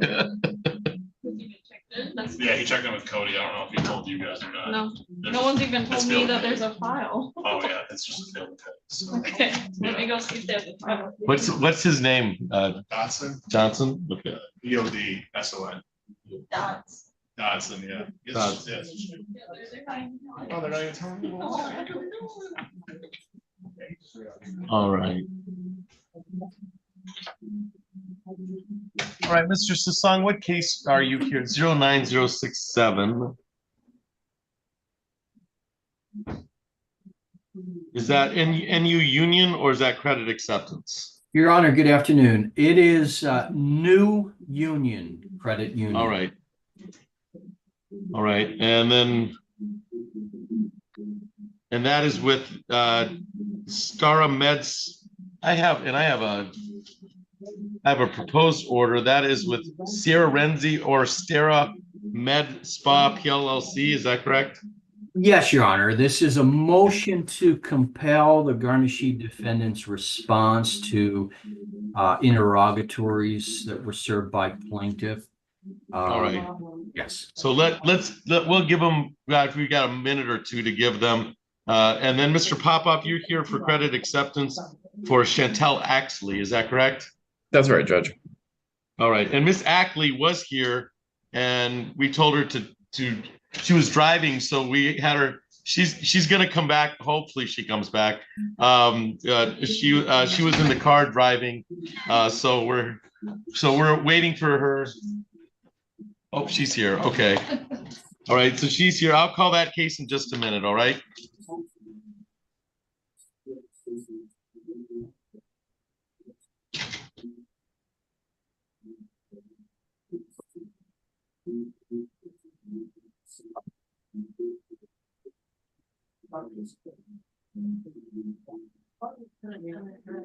Yeah, I'm good with this. Mr. Freeman, have you had the opportunity to speak with Mr. Dodson? Are you here on that case? I have not spoken to anyone, Judge. Thank you. All right. It looks like a collections case. Yes, it is. All right. Yeah, from you, you were my sentencing judge. So. All right. All right. So Mr. Freeman, this is a collections case. I'm going to just go ahead with the arraignment on the collections case. I don't think you need to see Mr. Dodson on this case, do you? No, I don't, Judge. Thank you. All right. All right. All right. So we're on the record in 22-00868. That's people of the state of Michigan versus James Dodson. And sir, you are James Dodson. Is that correct? Yes, I am. All right. This is the time set for, and I believe this is a collections case. Yes. We have an outstanding balance of about, I have it at $403. That'd be about correct. Yes. Okay. A warrant was issued for your arrest concerning the defendant failed to comply with collections. And that was, looks like a cash or surety bond was set in this matter. Mr. Dodson, do you need some time to make or to start your payment? We can actually refer that to collections. Your Honor, the only thing I'd like to point out, I've been out of work, unfortunately, since August of 2023 due to a back injury. I went through a 9-hour surgery January 31st. I have a letter from my doctor here. I'm staying with my ex-wife because I got to the point where I ended up homeless because of my injury to my back. I had fusion surgery on January 31st. How I found out I even had a warrant was I went to apply for a desk job and stuff for physical labor and it came up. So all right, a little embarrassing, but I did come in December and tried to talk to the people up front here. They tried to explain I was getting ready to have surgery and I just didn't have the money. All right. I mean, I'm not gonna ask someone else to pay my wrongdoing from years ago. Well, let's do this. Let's set it out a ways and we'll give you an out date of about 180 days. All right. Oh, that'd be beautiful. We'll set it out and then you can make whatever payment you can with collections. But it's got to be paid all by that 180 day, but that'll put you on at least a plan that you can set your own plan. You want to pay $10 a week or $10 a month, just as long as you're on something that's working out for your finances. Well, as long as I clear this up, I'm going to work for Mid-Michigan All right. Recovery Services as a peer recovery coach. So I'll be working a bit to pay the fees off. All right, so let's set an extension and we'll do it for 6 months out. 180 days. You got a date?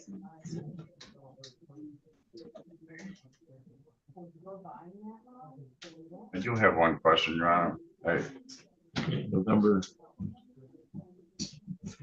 All right, go ahead, Mr. Dodson. Yes, does that cover both the remaining balance I owed you from my DUI 3 years ago? I have. And the ticket? I want to make sure I'm covering everything. I have the 403 includes the starting balance of 390 and then any late fees.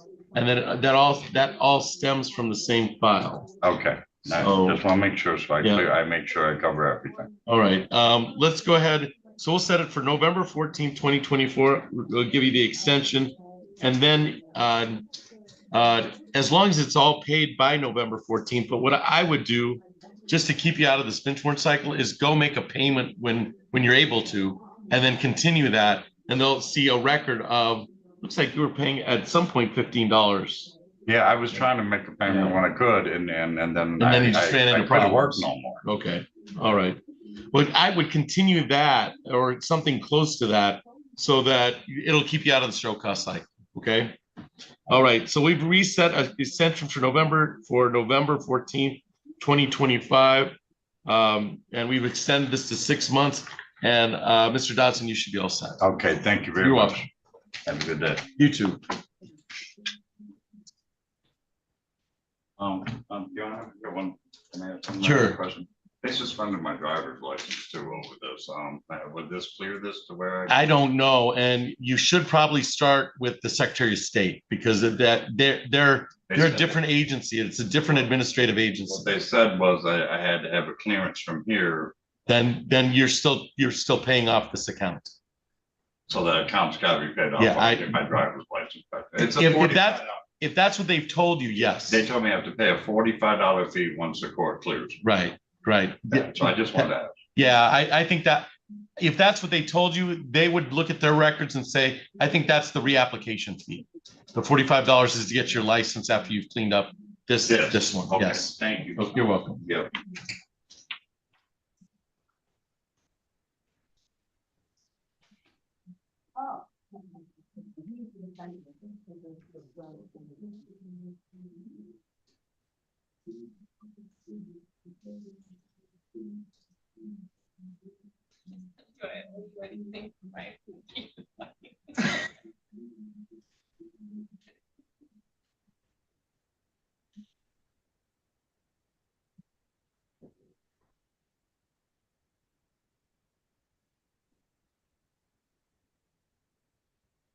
All right.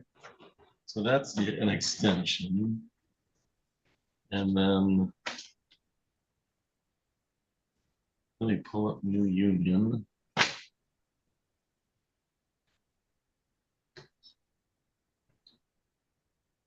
All right, so we're on the record in docket 09-06730GZ-GC.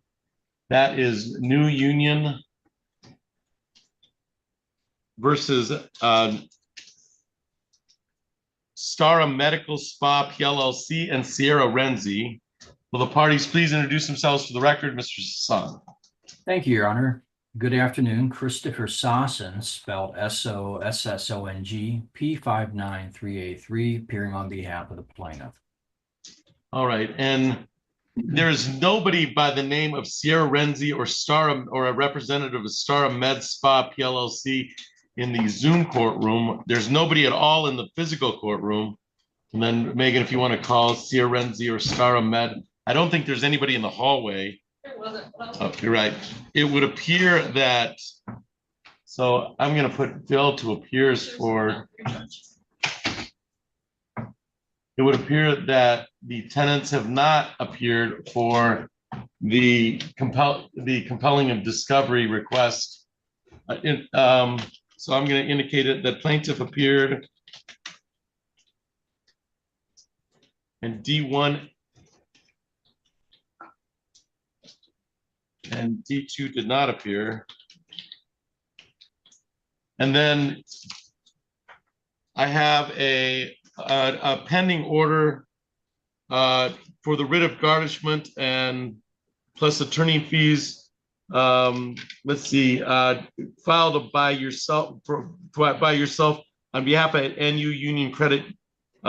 Is ordered that garnishee fails to fully comply with paragraphs 1 through 3 of this order. Plaintiff may submit pursuant to MCR 2.602 a contempt judgment for the full amount due and owing on the original writ of garnishment in the amount of $1,730 plus attorney fees of $100 for a total contempt judgment of $1,830.55. Does that sound right, Mr. Sasong? It does, Your Honor. That is the relief in the proposed order and in the motion to compel that is being sought by plaintiff in this motion. All right.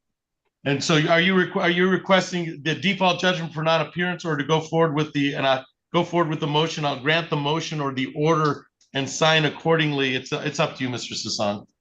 A plaintiff would respectfully request that the court grant the motion and plaintiff would request the relief as set forth in the proposed order as opposed to an automatic judgment against this garnishee. I believe that this at least allows the garnishee an attempt to comply with the court's order after service of the said order and to produce the information that was requested. The failure to supply, which necessitated this motion. So respectfully, we'd ask the court to grant the motion and order the relief that's been requested in the proposed order. All right, thank you, Mr. Sung. I will grant the motion for the order requested, and I have a copy of this. I'll sign electronically by the e-files system or the Michigan file system. And I'll probably sign it this afternoon. Anything else for the record in docket 0906730, Mr. Sasson? No, Your Honor. No, thank you. All right, you should be all set, Mr. Sasson. Thank you for your appearance today. Thank you as well, Your Honor. Nice seeing Your Honor. Take care. All right, take care. Thank you.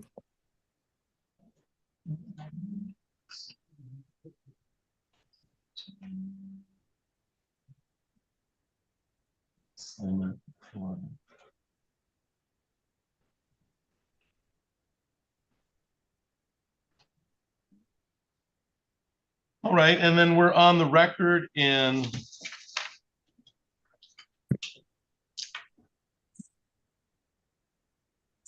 docket 2406351. That is Credit Acceptance Corp. versus Chantel Ackley. Will the parties please introduce themselves for the record? Mr. Papa. Good afternoon, Judge Alexander Popov, appearing on behalf of plaintiff. Thank you. And ma'am, you are Chantel Ackley, is that correct? Chantel Akeley, yeah. All right, Akeley. And you can hear me all right, Miss Akeley? Yeah. All right, this is the time set for the plaintiff's motion to set aside. I think this is a motion to set aside previous motion to sign. Mr. Popov, have you had the opportunity to speak with Ms. Ackley, or did you want to go forward with your motion? No, Judge, we would just go forward with our motion. All right. I'm going to indicate that all parties appeared.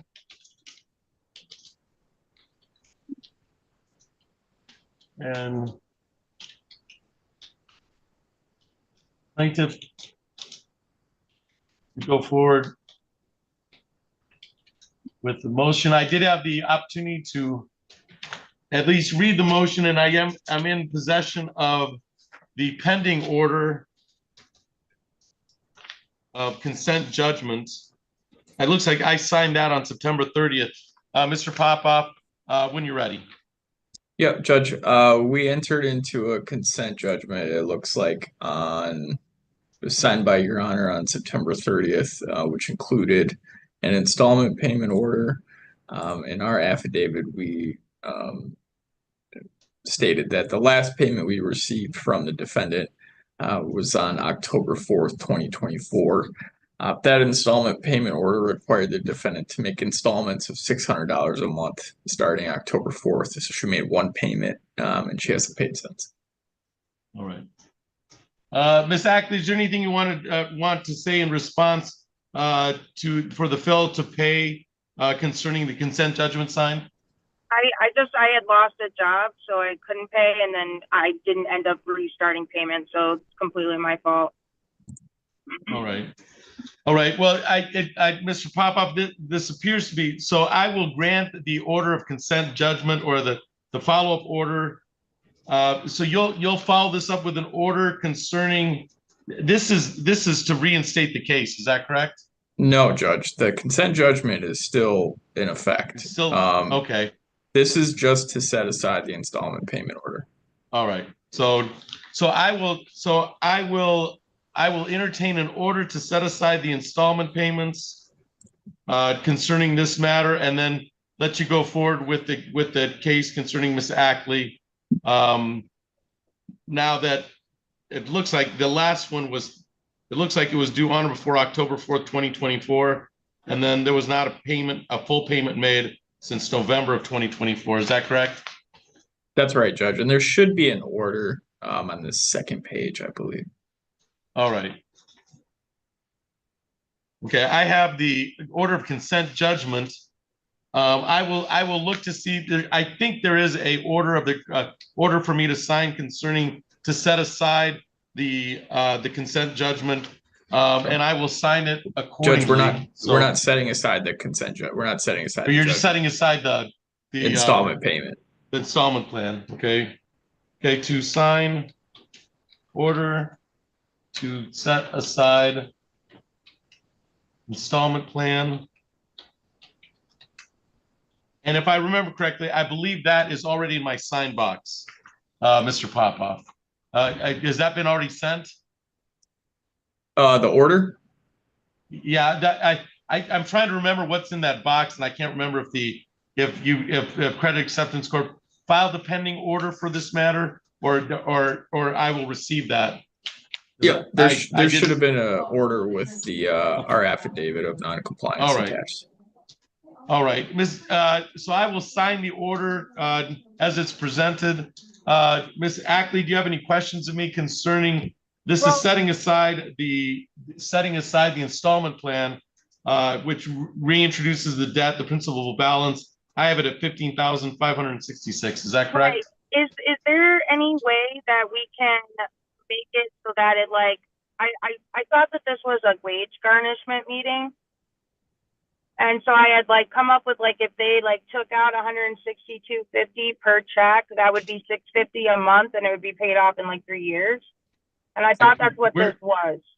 Yeah, this is just to set aside the installment plan that was previously an order of consent judgment, and then you can make any arrangements. You should make arrangements with Credit Acceptance Corporation. But is that a fair statement, Mr. Popoff? This is merely setting aside the installment plan. Yep, just setting aside the installment plan. All right. Okay. So you should contact Credit Acceptance Corporation or their legal representatives to talk about any type of consent judgment. However, it appears that the initial consent, the initial installment plan didn't work out, so I can't speak for them. Yeah, it's too much all at once. Right. So if I can, I really thought that this was a garnishment one, so that it would be automatically taken out of my check. I didn't know what this hearing actually was. This is just you entered into an original agreement. We've set it aside, and now the original amount is owed, and then you can work out whatever terms may or may not be worked out between the parties. but this sets aside the installment plan. Is that a fair statement, Mr. Popoff? Yes, Judge. Mr. Popoff, So- am I able to make another arrangement? You This can, way? you can contact our office, to set something up. Yeah, you can Am I- contact us. Okay, all right. Okay, so contact your office. What is that the Lloyd office again? That's right. Okay. And you have that number, ma'am? I can look it up online. All right, it should be a part of the paperwork that you received. The Lloyd McDaniel PLC numbers on that. Okay. All right, so I will sign an order to set aside the installment plan. Anything else for the record in docket 2406-351, Mr. Popoff? No, nothing further, Judge. All right, Ms. Ackley, you should be all set. Thank you for your appearance today. All right, thank you. Thank you, Judge. You're welcome, Mr. Popoff. Apparently the Trent Hart is a walk-in.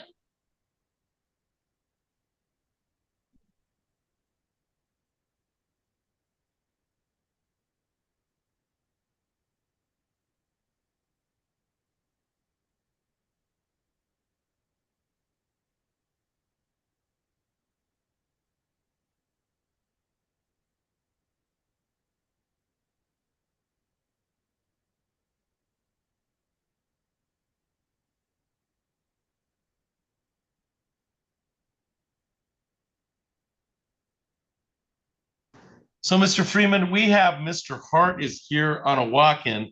It's a fail to pay, so I don't think you see him on a fail to pay. Is that correct?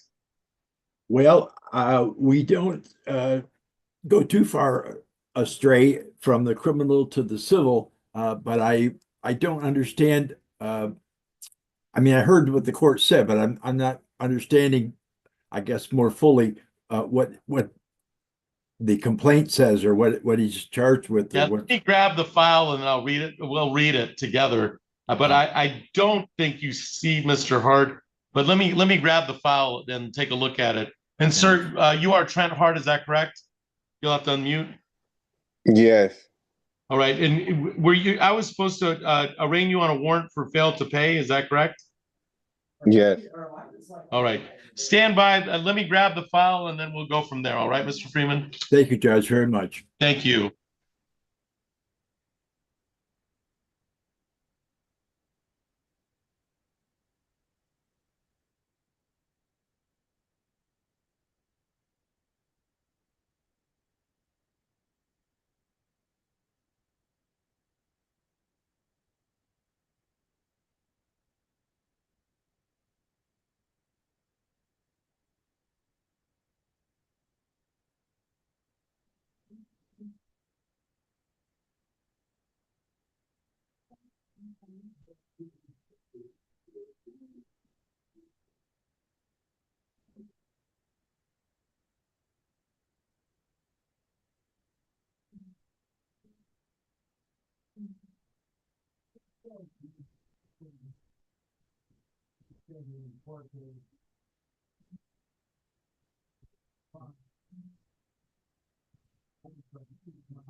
Now I know about it. Sure, I took the mouth balls off because you don't see it, then that. It's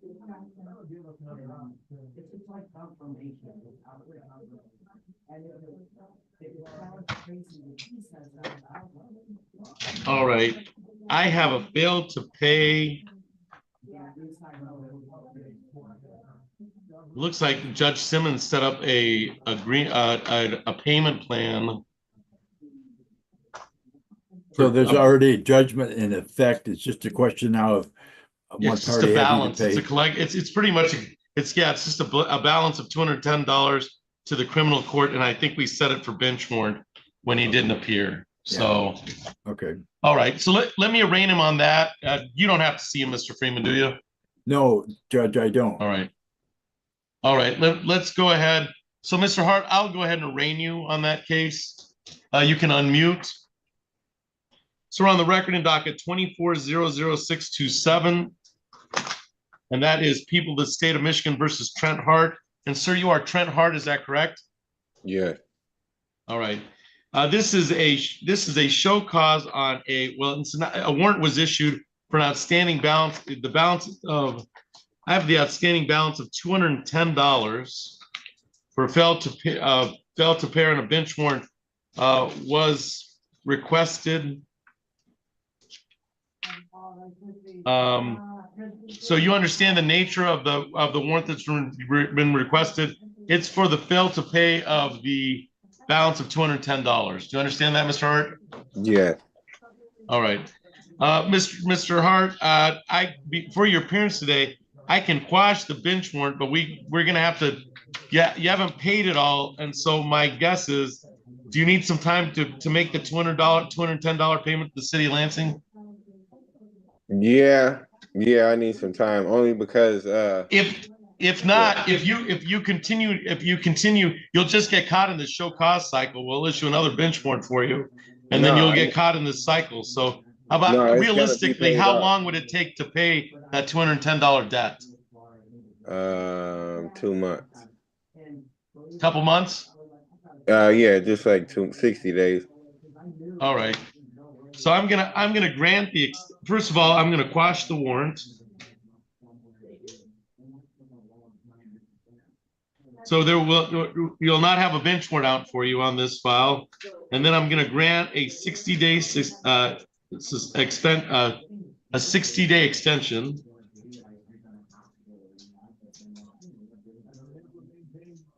So the $210 should be paid to the city of Lansing.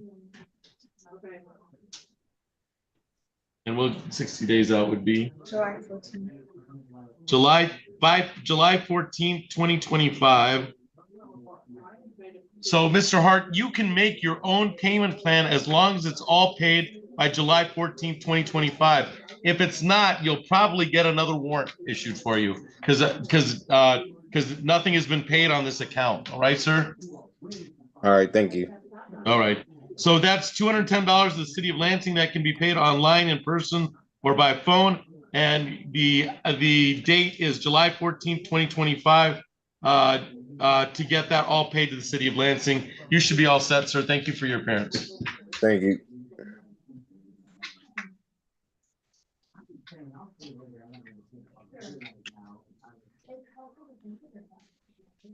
And then I think, Mr. Freeman, let me double check, but I think we're done. Oh, okay. But because the magistrate said that she was going to take back anybody that walked in after 3:30 to 4. Is that what she said? Or are we? It depended on how long their interpreter case. All right. I don't know if they're done or not. You want me to ask Nick? Yeah, I will get some information for you, Steve, and you can, if you might have to pop into the magistrate to see, but I don't have anybody else walking in here. Yes, that'd be fine. I'm not surprised by that, You're just waiting patiently. Yeah, I figured I'd have to go back downstairs to the magistrate's courtroom before I was finished. All right. Let's see if we can get some.